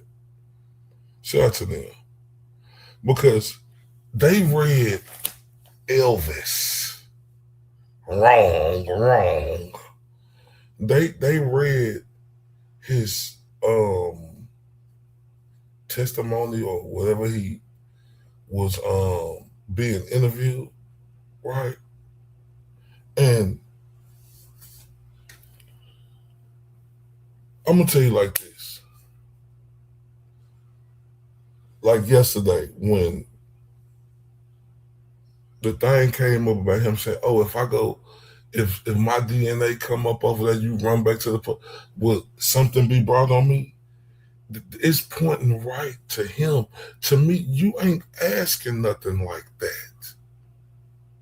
But let's go to them so they can read this testimony. I'll make sure I have this on right over. Know him as one or the other. Larry L.K. Spiegel? No. Denny Hammond? A second, here we go. Oh, wait. This is about to end, unfortunately. We only have one more page left, I just realized. No. This is the first one. I just probably saw. Here we go, y'all. Know him as one or the other. Larry L.K. Spiegel? No. Denny Hammond? A little bit, but no. What do you mean by that? You know him or you don't know him? Just facial. But I don't know him. I don't know him.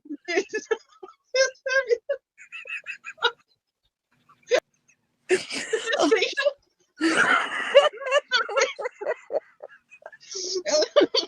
I'm hot. Have you ever had a conversation with him? Oh, no. How about Johnny Messer? No. Brad Holder? No. Jay Carpenter? No. Jason Carpenter? No. Jason J. Carpenter? No. Eric Abernathy? No. Josh Christman? No. Patrick Westfall? No. Billy Messer? Know of him, but no. You just recognize facially? You know of Billy. Have you ever met him? I met him, but no, I don't know him. How many times do you think you've met Billy Messer? Billy Messer? Yeah. I've known him for a while. Okay. I want to be clear. Did you think I meant Johnny Messer there? That's what I thought said. That's what I thought said. I said Billy Messer, and I want to be correct here. Do you know Billy Messer? Yes. How do you know Billy Messer? He's an old friend. How well do you know him? Not real well. He's just an old friend. Oh God, this is like reminiscent of Karen Reed. Levels of friendship. Did you just from time to time hang out? Yes. When was the last time you talked to Billy Messer? A long time. Did you ever like to go anywhere with Billy Messer, to the state fair or anything like that? No. Okay, that's a random ass question to ask and then come up with a no. Like, he obviously knows he went to the fucking state fair with him. Did you ever live with Billy Messer? Yes. Tell me about that. Just, I lived with him. There was nothing special or nothing. We weren't engaged or married. We didn't... He's not that guy. You know that guy? That guy? Yeah, he's not that guy. Oh, God. How long did you live with Billy Messer? I don't know exactly how long. A couple of months. Where was that? Over on 3rd Street. Whose place was it? I guess it was Billy Messer and Sandra Thompson. Who is she?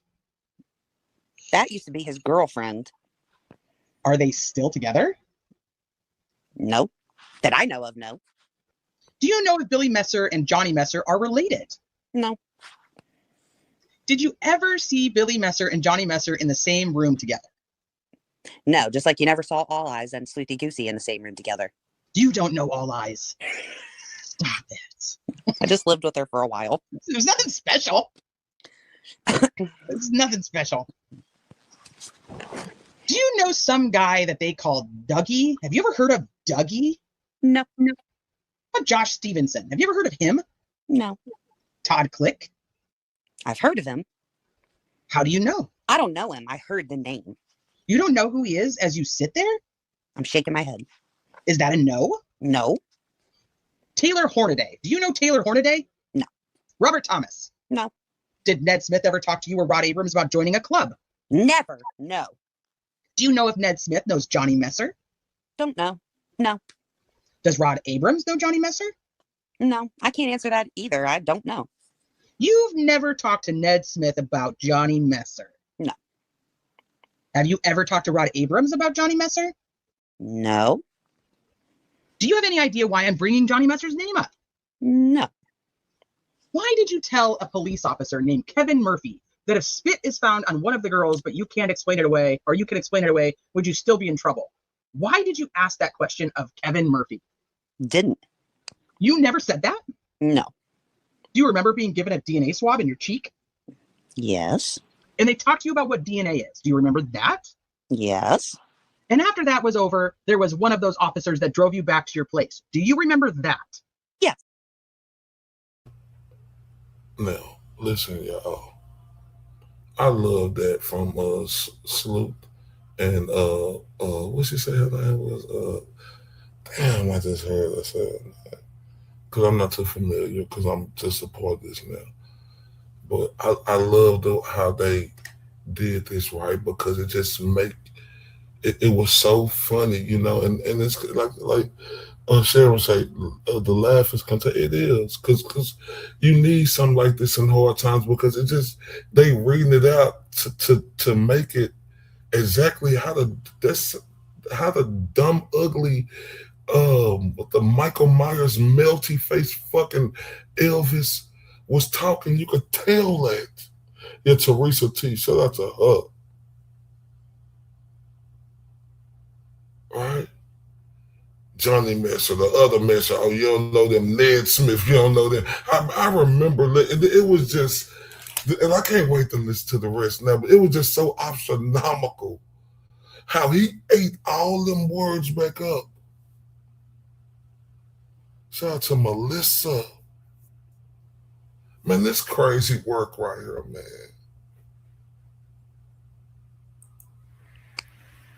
And you got out of the vehicle. Do you remember getting out of the vehicle and going into your house? Yes. And do you remember turning back around and coming back to the officer that dropped you off and asking him that question about if the spit is found on one of the girls, but you can explain it away, would you still be in trouble? No. That never happened? No. Have you ever somewhat remembered that conversation? No. I know you're not on Facebook now, but back when you were, how many different Facebook pages did you have? Oh, this is a damn lie. Just one that I used. And what kind of things would you? I'm not on Facebook, so I don't really know. When I say the word post, I think that means when you write stuff on there and you send it, and a lot of people can see it.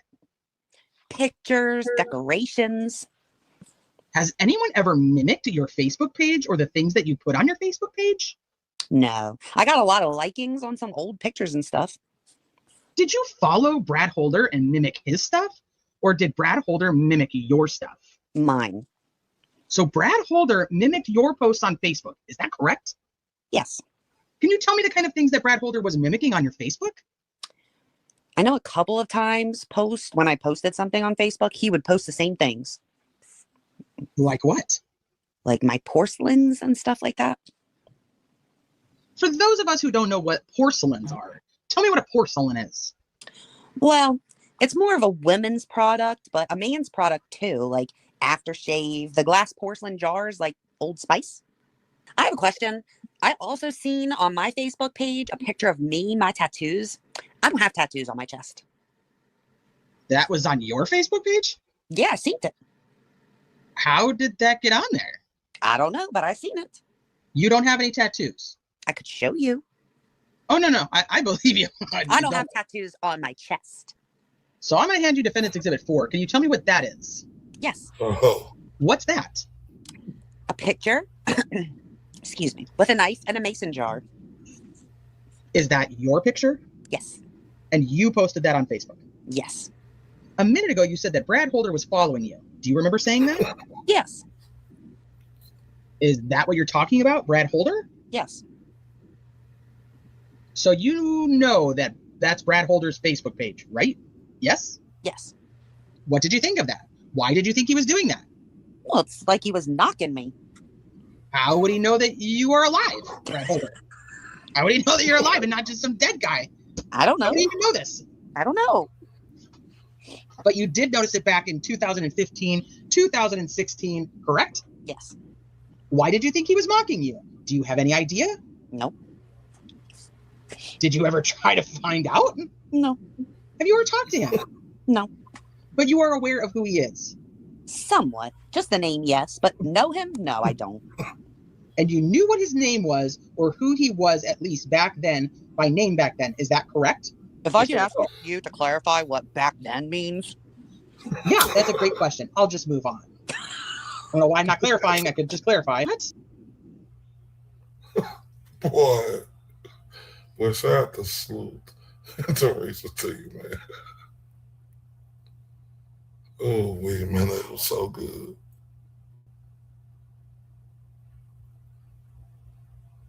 He said, nope, I didn't turn around and say if I have some spit on there, I can explain myself. Oh, Brad Holder, he was mocking me. He was mocking me.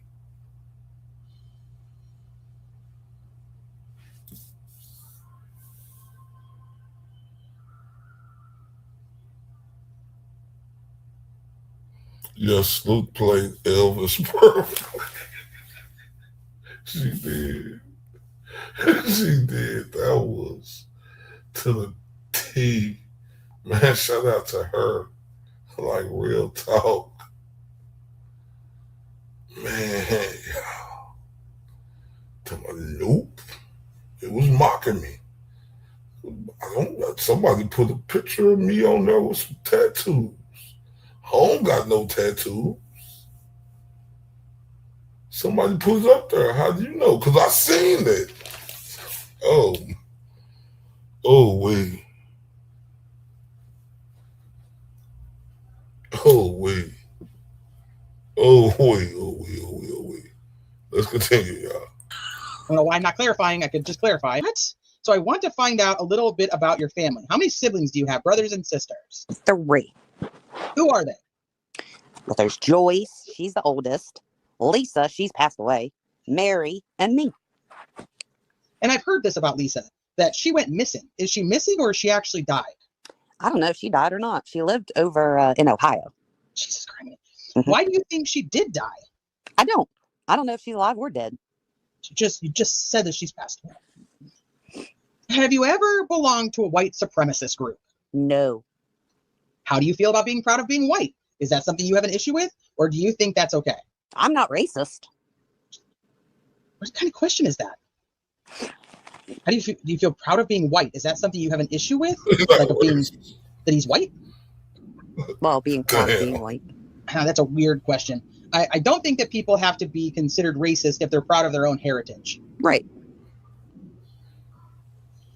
Have you ever subscribed to like, I'm proud to be a white person, just like a black person would be proud to be black? Have you ever been a part of that kind of thinking? No. Do you know who Jay Carpenter is? No. Did you ever get paid $20 or some amount of money to load semis with? No. With those guys? No. Do you even know there's a Flynn's Livestock in Rushville? Have you ever heard of that?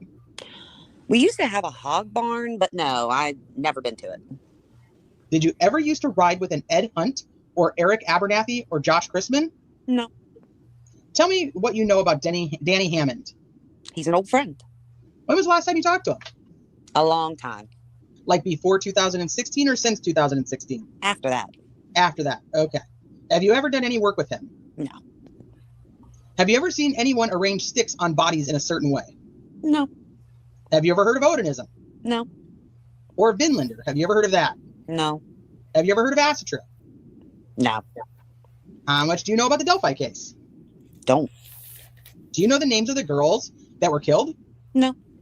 Where were you on February 13th, 2017? Do you remember the day that the girls went missing? Home. How do you know you were at home? I ain't stupid. I know where I'm at. I was at home. Seriously, I was at home. On February 13th. That's a Monday. I believe in 2017. You were at home. Yes. The whole day. Yes. Do you know who George Stanley is? Yes, I do. Who is he? He's an old friend. He's just an old friend. Yes. Is he still alive? No. Do you know how he died? No, I don't. Was he like a good friend? A true friend, yes. Where was he from? Was he from down here or was he from somewhere different? Rushville. And did you ever have dinner with him? And with him, I'm talking about George Stanley. Did you ever have dinner with George Stanley that you remember? Yeah, I've ate with him, yes. Like, would you visit him in a hospital in Rushville if he was in the hospital? Yes, I would. Did you ever visit him in the hospital? Yes. Tell me about that. When he was sick, yes. Who did you go with, if anybody? Me, Ned, that went and seen him when he was sick in the hospital. Just you and Ned?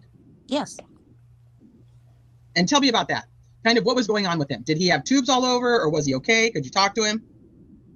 I talked to him, yes. Where was that? Do you remember? Ball Memorial. Oh, I'm sorry, Ball Memorial. But on the day that the girls were abducted, you were not there. You were at home. Is that right? I was at home, yes.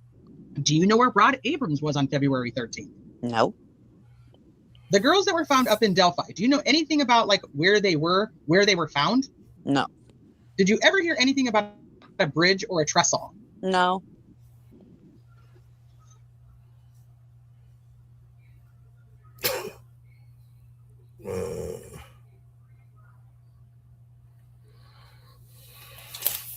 See, this is what's bothering me about this. You heard this illiterate motherfucker testimony. Like you heard the dummy, the Dumbo.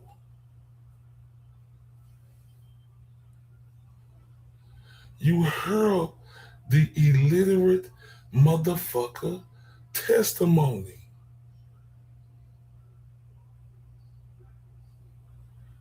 Oh, wait.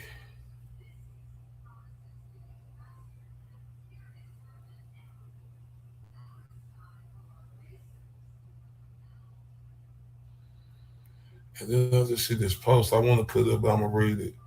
This was on February the 3rd. Shout out to Classic. Elvis Fields wrote this. You know you can train a dog to be a partner than dumb, stupid city people. This is their reputation and IQ of 2%, driving by staring like they ain't got a brain in their head and gasping their little city ball ass lies. I'm glad I was never born city stupid that dumb. Oh my God.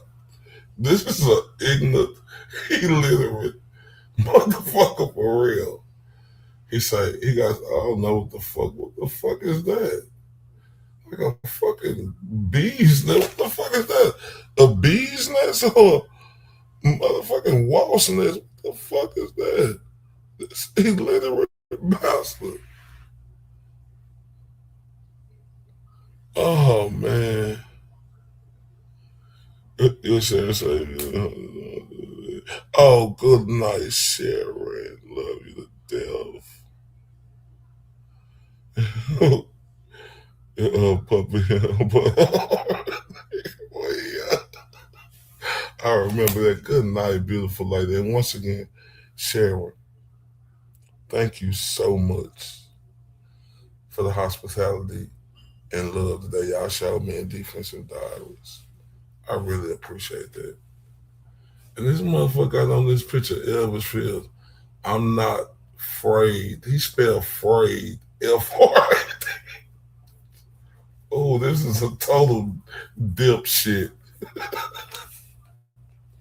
Buenas noches, señorita. this motherfucker say, I'm not afraid to walk in the middle of the river to look at my Native American Indian. Oh, what the fuck? Artifacts. Oh, this son of a bitch. Oh, he is a son. Oh my God. This piece of shit. Oh my God. Oh, somebody.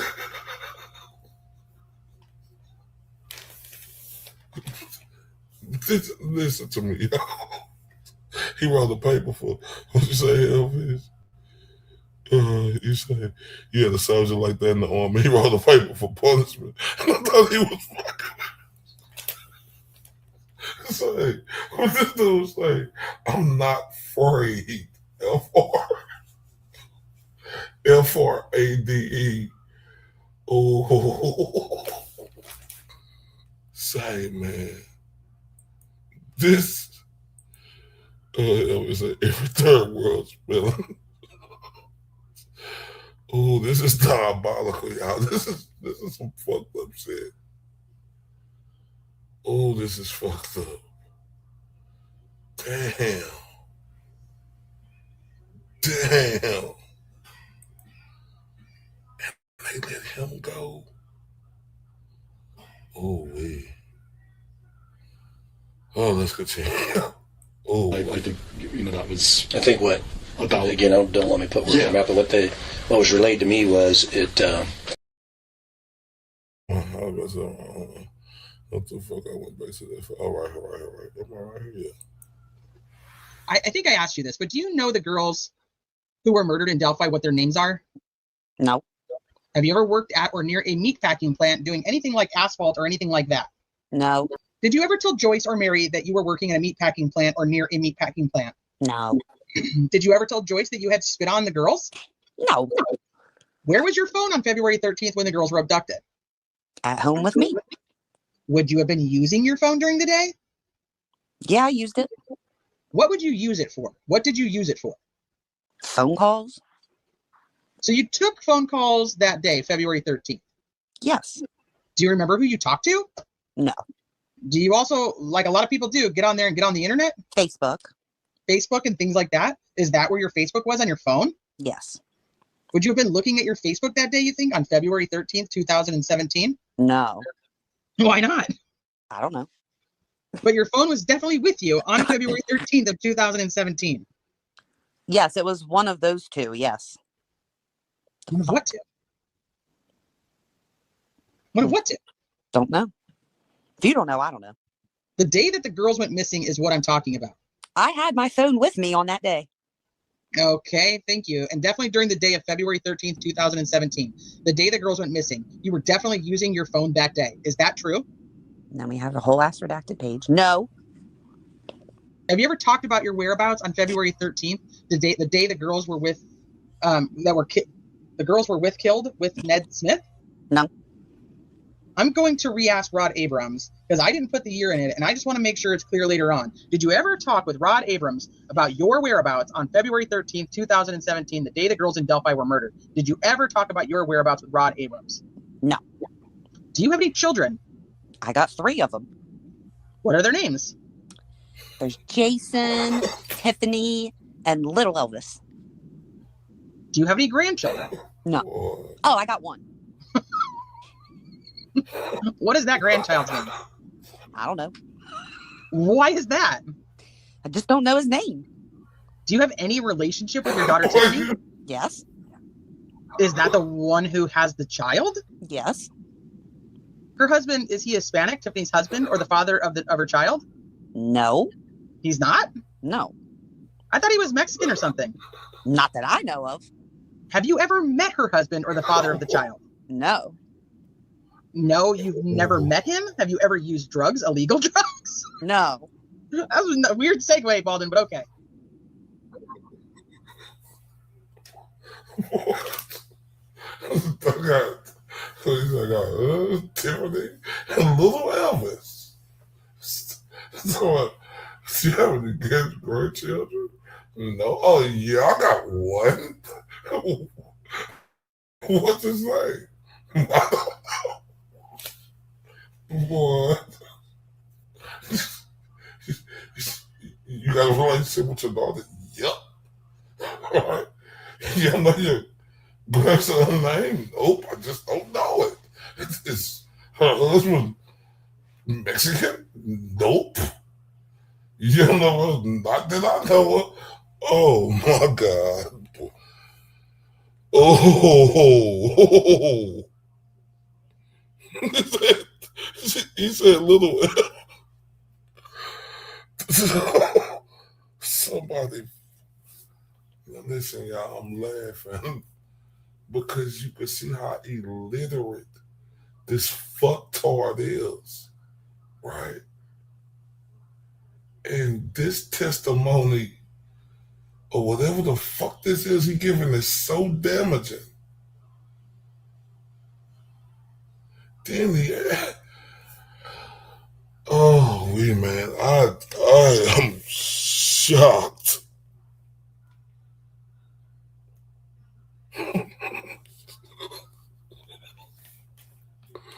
This Michael Myers melty face looking motherfucker said he don't know his grandson name. I just don't know it. Boy, you fucking dipshit. Oh, wait. Shout out the subtext person in the building. I'm sorry if I see you earlier to say hello. I apologize about that. Man, this fucking illiterate hillbilly, Michael Myers, melty face looking motherfucker, Tiffany and little Elvis. But you don't know your fucking. Oh my God.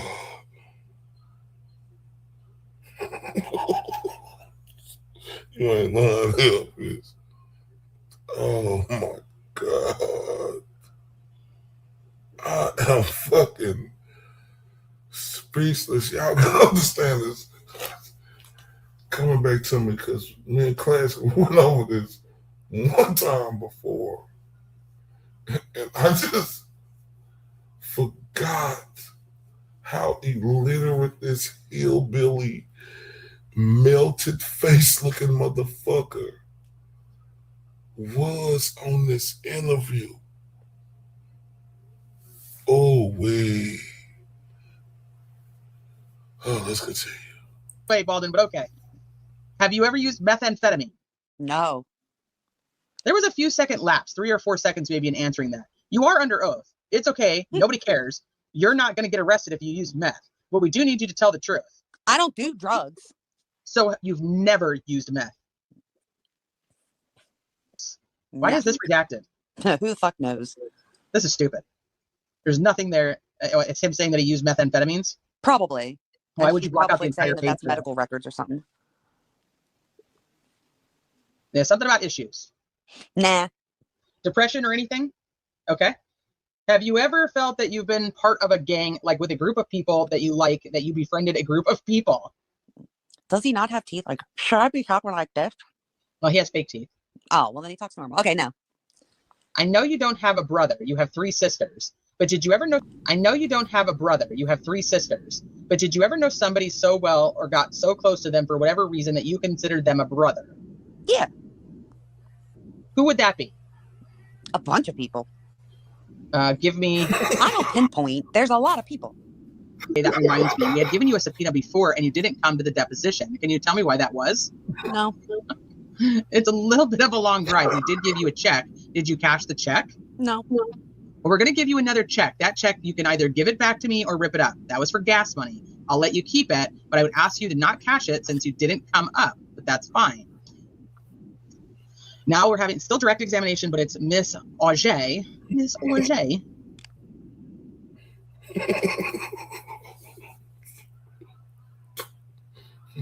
Man. Oh, wait. You ever consider somebody a brother, not a family member? Yeah. A bunch of them. I can't pinpoint what. Oh, wait.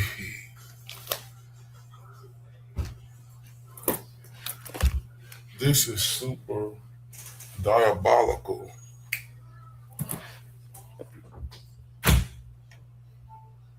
This is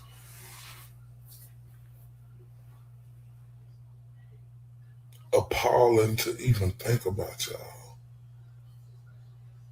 And I ain't bullshitting. Because this fucking testimony alone, how the fuck is Richard Allen in jail? You got this Michael Myers melty face, look like he been thrown on with some grease. I'm talking about oogly motherfucker. Don't know who his grandchild is. Don't know that her husband was met, and he lying. Shout out to Mar in the building. Shout out to the beautiful Charlie too. What's popping, beautiful ladies? The beautiful Lori J.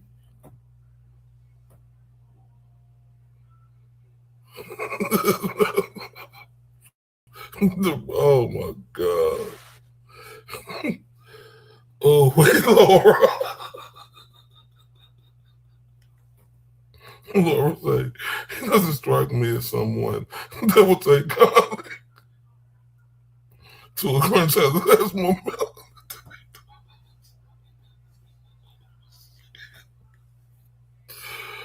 Oh. Oh. No, I ain't see that. Elvis. Oh my God. Oh, this is. Oh, wait. Oh, wait. All right, so I'll look to the next level. Jay. So, Elvis, do you receive disability from Social Security? Yes, I do. Can you tell us why? Disabled. Why are you disabled? I can't work. Why not? I'm done. Pardon me? I'm done. Disabled is through the Social Security office. They're the ones that gives me my disability, my Social Security. I applied for it when I was working in the factory. They said I didn't qualify. So I guess after my factory, what little time I put in, they gave me my Social Security. Why do you get Social Security?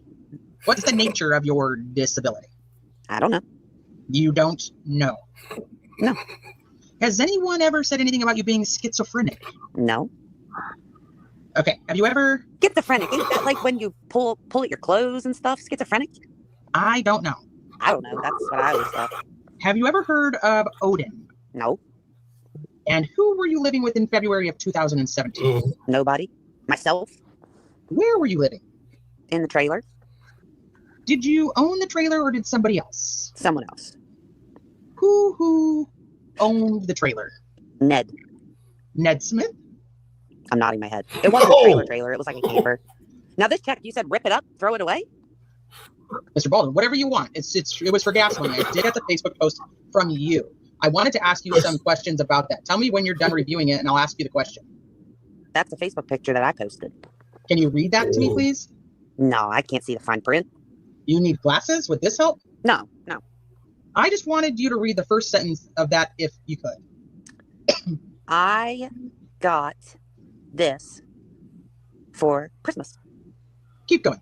I'm sorry, I lied to you. Just read the whole thing. That would probably be best. I just read the first sentence. I want you to read the rest of it if you could. In 1997, I carried a while when too blurry.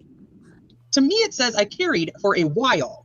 Then I'm sure that's supposed to be hid it in my sister's Dodge RV camper for 6 years and 6 months. That's an old antique, yes.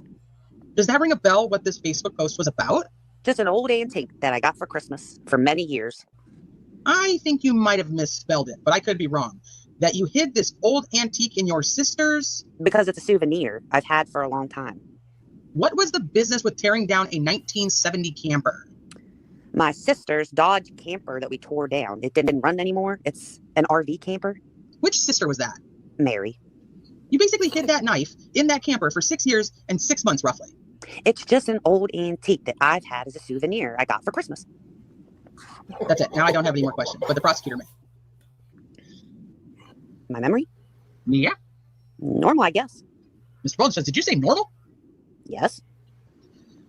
I do just want to know if there's some reason when you were asked about February 13th, 2017, how would you, sitting here today, know where you were on that day? My cell phone. That's got the time and date and month.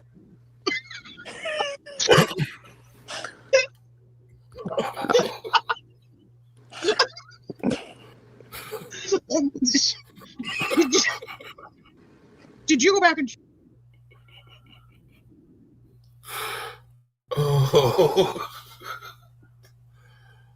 Oh man.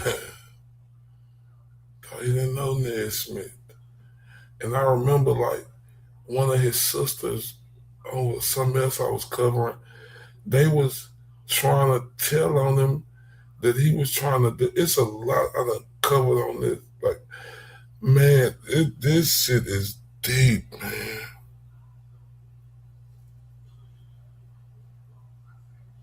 And then there he go say he didn't remember early. He didn't know Ned Smith. Oh, but I stayed in the camper with Ned Smith. Well, this shit right here, bro. And I say, if this shit don't bother a human being, you're not human. Did you go back and check it against that day to find out what you were doing that day? No, because I knew where I was at that day. How do you know today where you were 7 years ago? Well, there's different days and different hours. Wait, I have to tell you. Wait, the Delphi docs. Listen, whoever is at the Delphi docs page is so fucking funny. Like, I sent that to one of their tweets. Like, I don't even know how many people because I was cracking up. I said, I put that part and I said, let me find it. I said, knows what he was doing 7 years ago on a particular day at a particular time, but doesn't know the name of his grandchild. And the Delphi Docs account said, listen, well, there's different days and different hours. Grandchildren is all the same. Oh my God, the tears. Oh my God, grandchildren is all the same. I didn't even know he had one at first. He was like, no, do you have any grandchildren? No. Oh yeah, I got one. I do have one.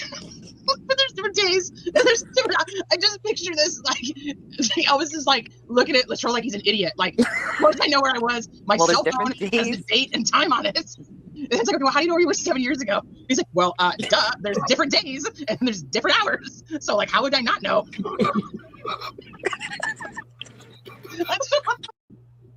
Oh man.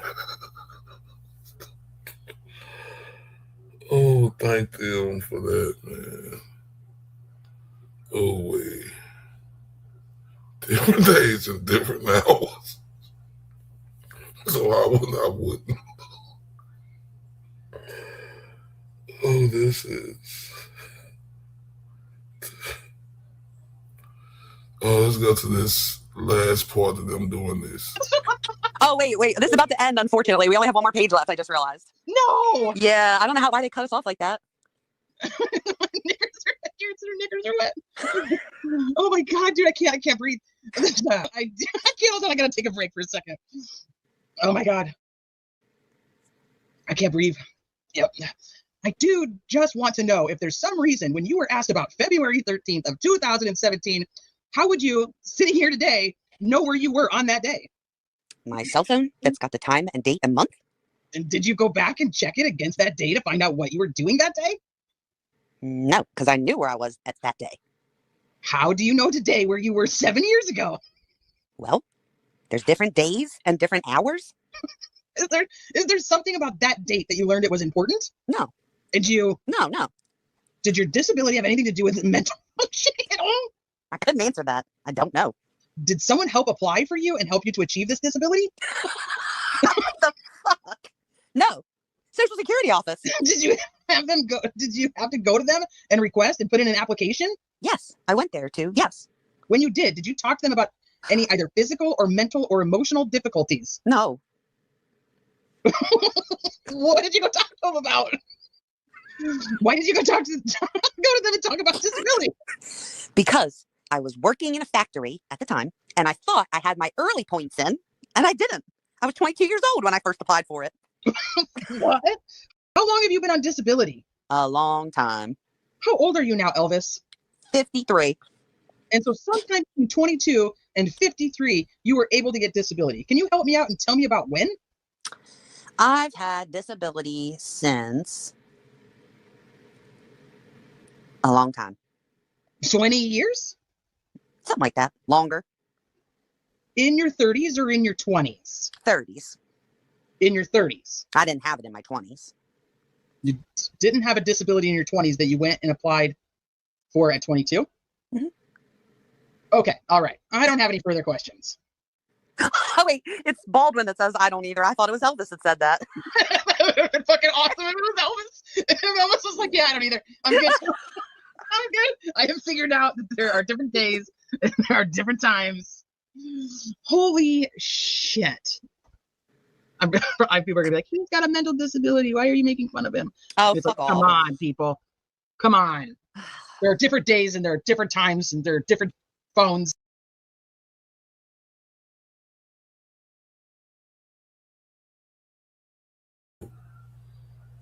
Not with this melty faced Michael Myers looking motherfucker. It ain't no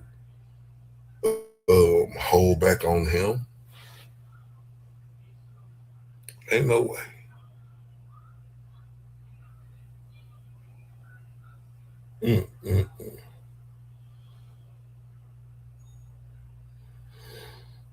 Like, this shit is sad. Like, it's truly sad when you really think about it. With that testimony,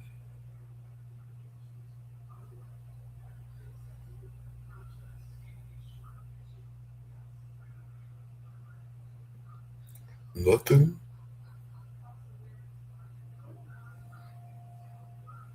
So Rick testimony was great.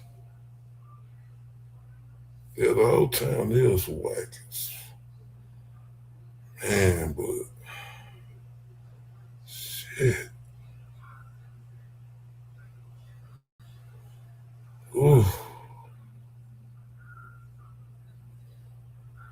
This shit is unbelievable. I ain't lying. I'm lost on how this is.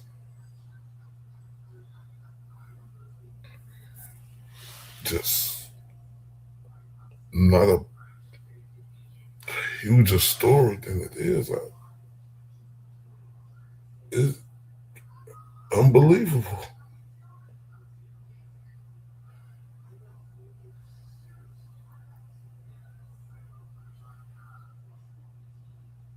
And it just make you lose this faith in the system. Cause it's like what else do you need? What else do you need? What are y'all not seeing or don't want to see or want to keep it like that just because what is the truth that y'all keeping locked and sealed that y'all don't want to see? Because I just can't get over as easy as it is to look at this, to see the BS around all of this, how this is just, it was a conviction done. Oh, wait, man.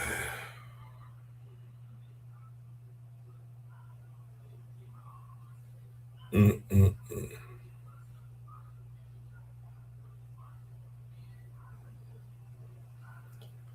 Man.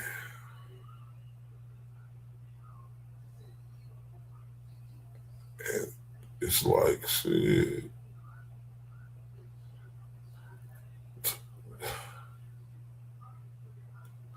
Where's the noise? How could the noise?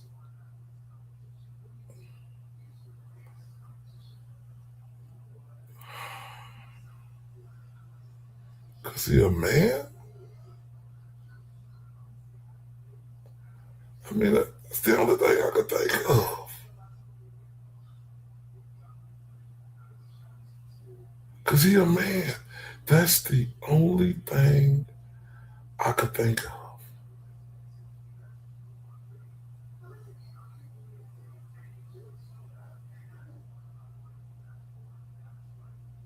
Oh, wait. They need to free recounting you. What they, man, this is. I cannot believe what I walked into.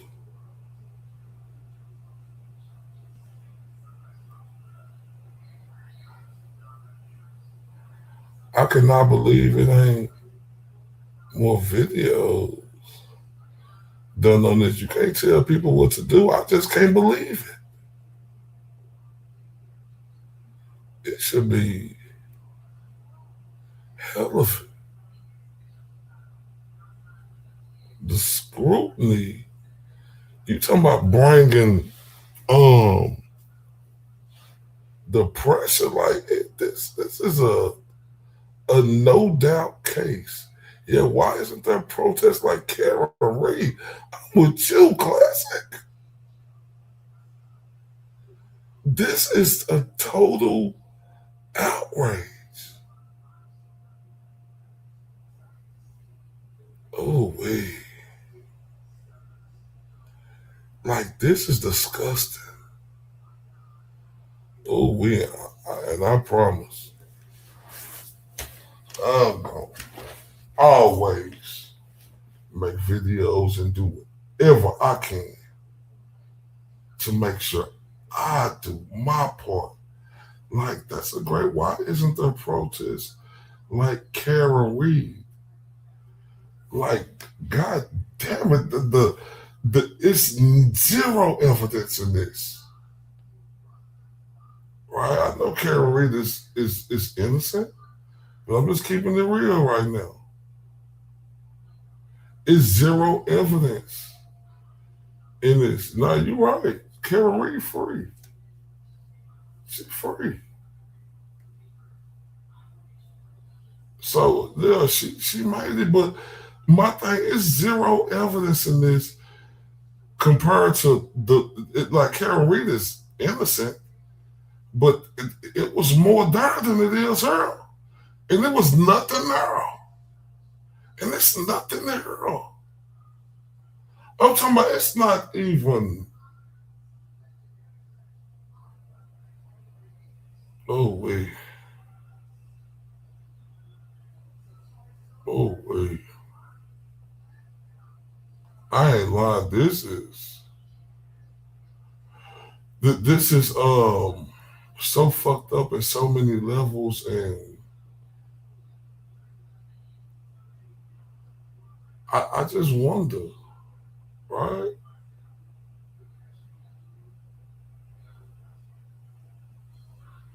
Why? Yeah, I agree, Mark. Like, it's nothing there. Nothing with Rick. And if I'm people shit, like,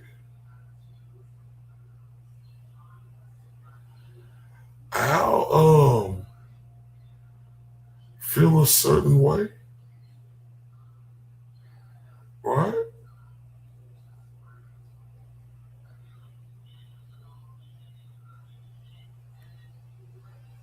I'll feel a certain way.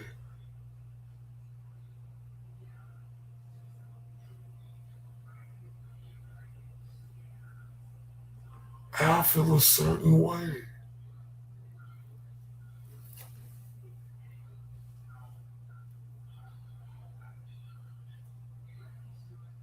Appreciate that, YKHID, for that. You know, support the channel. Y'all can do just that too. I like it make you feel a certain type of way. We know she's innocent, but what's the difference on her and Rick? Like, that's why I'm at with it. Like, oh, wait. This shit right here make me. Oh, wait. Mm.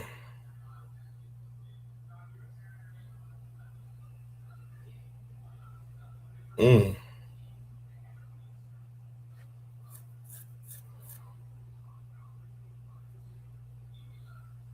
Yeah, if the most bizarre conspiracy theory is more plausible than Rick doing it, like, that's true. Man, he could. Rick could use everybody, shit. Oh, wait, man. I can't believe this, y'all. And I ain't just, I just really can't believe that the noise is silent night. Holy night. Oh, it's gonna, it's quiet. Like, with the evidence. Oh my.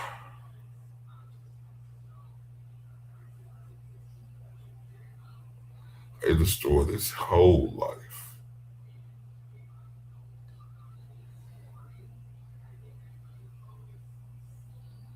That's why, you know, like I don't, like it's like this, it's stuff more important than the bullshit ass trauma that's going on. Like, real talk.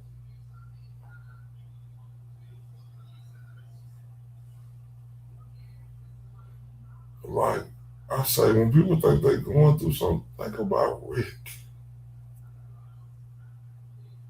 Like, come on, it's the fight for Rick.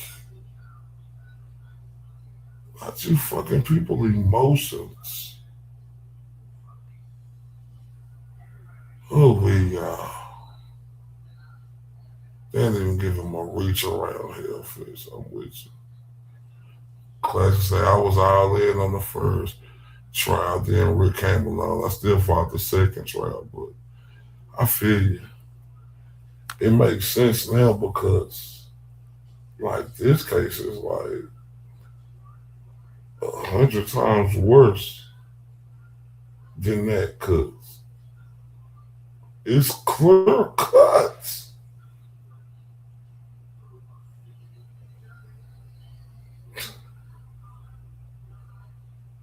Oh wait, this shit sucks, bro.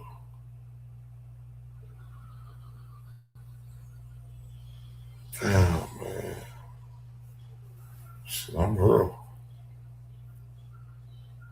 Rick is innocent. Goddamn right he innocent. And we gonna stay the course. We gonna stay the course. For real. And I'm just so thankful, man.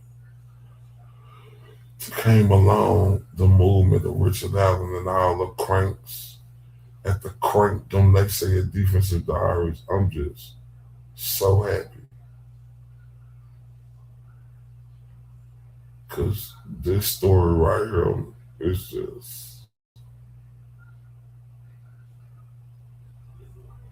just bigger than anything.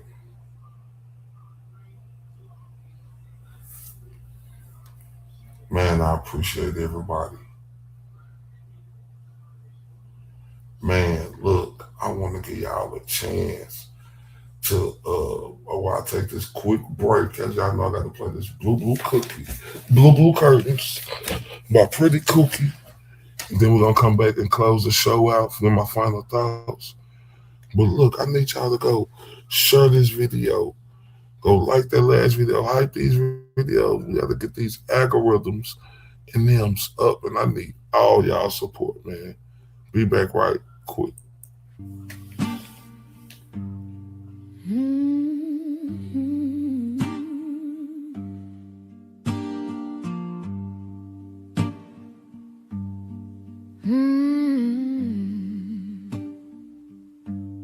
The wind hums low, a hollow refrain through cracked window panes. It calls my name. The clock ticks slow. Its echo stays. Each moment drags, then slips away. Blue curtains are hiding all my pain. Blue curtains are dancing in the rain. Blue curtains keep the shine far away. Blue curtains won't let me escape. The walls close in, shadows stretch along. Night wears a mask where dreams don't belong. A bird once sang, now silent it lies. The sky holds no stars, just clouded sighs. The pain's a prison, the glass cuts deep. Eyes wide open, yet I can't sleep.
Man, salute to everybody, man.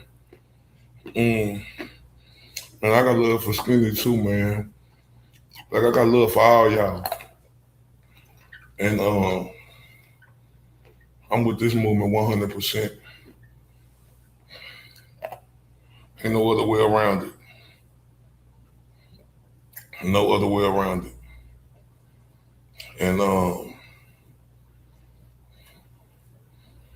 I'm just so motivated, right, y'all, to dig in.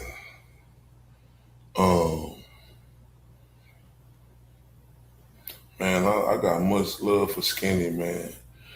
I hate I come on so late for him. I'm gonna have to make sure, I come on at a better time for him. But man,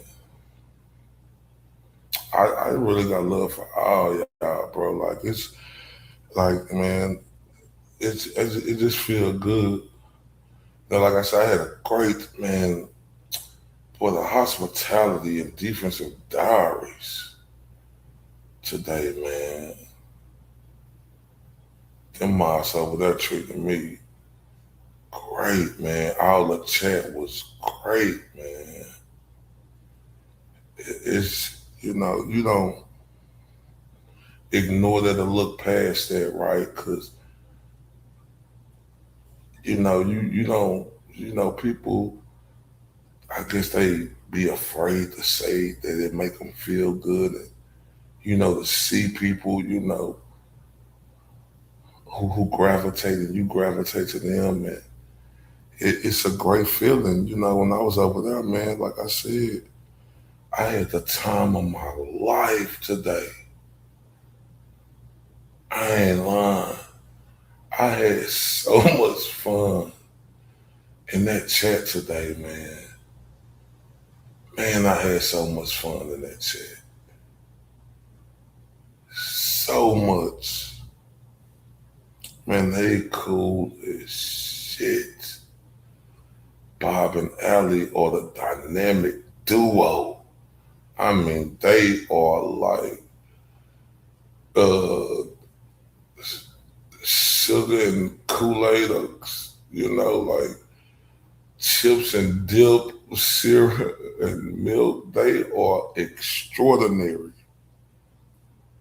And that is to the highest of the high. I mean, the passion that comes from each one of them, right? Like it's just contagious. And I love it, man.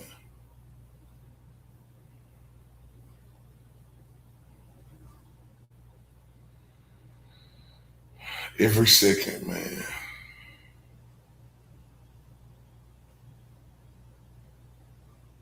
You're not stopping the Richard Allen free.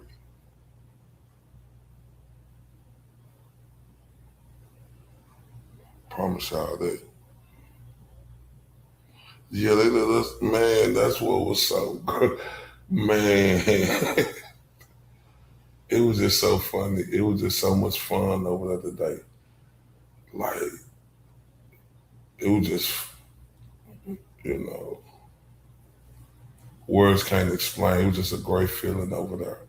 But as great as they are, how to, you could just see why the community that they got is great. But we're gonna have more tomorrow, y'all. I'm gonna come on early and late. I wanna let y'all know I appreciate y'all, man. And I see all you beautiful people. So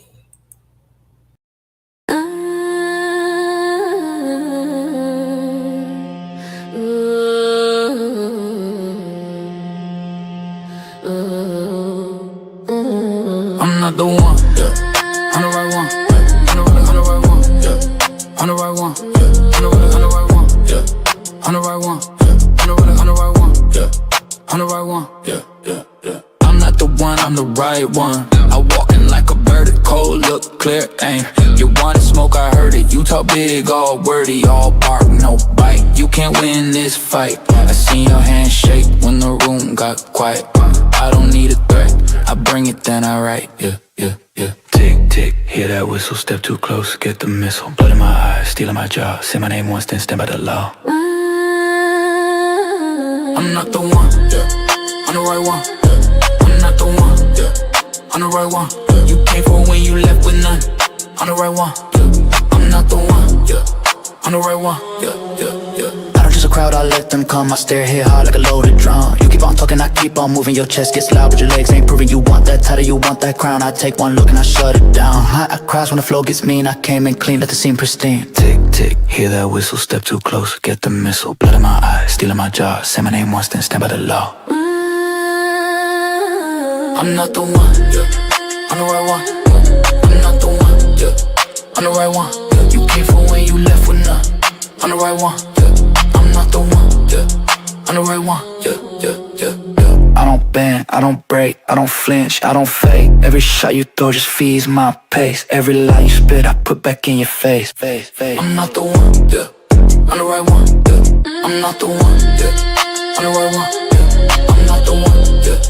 I'm the right one, yeah. You came for when you left with none. I'm the right one, yeah. I'm not the one, yeah. I'm the right one, yeah, yeah, yeah.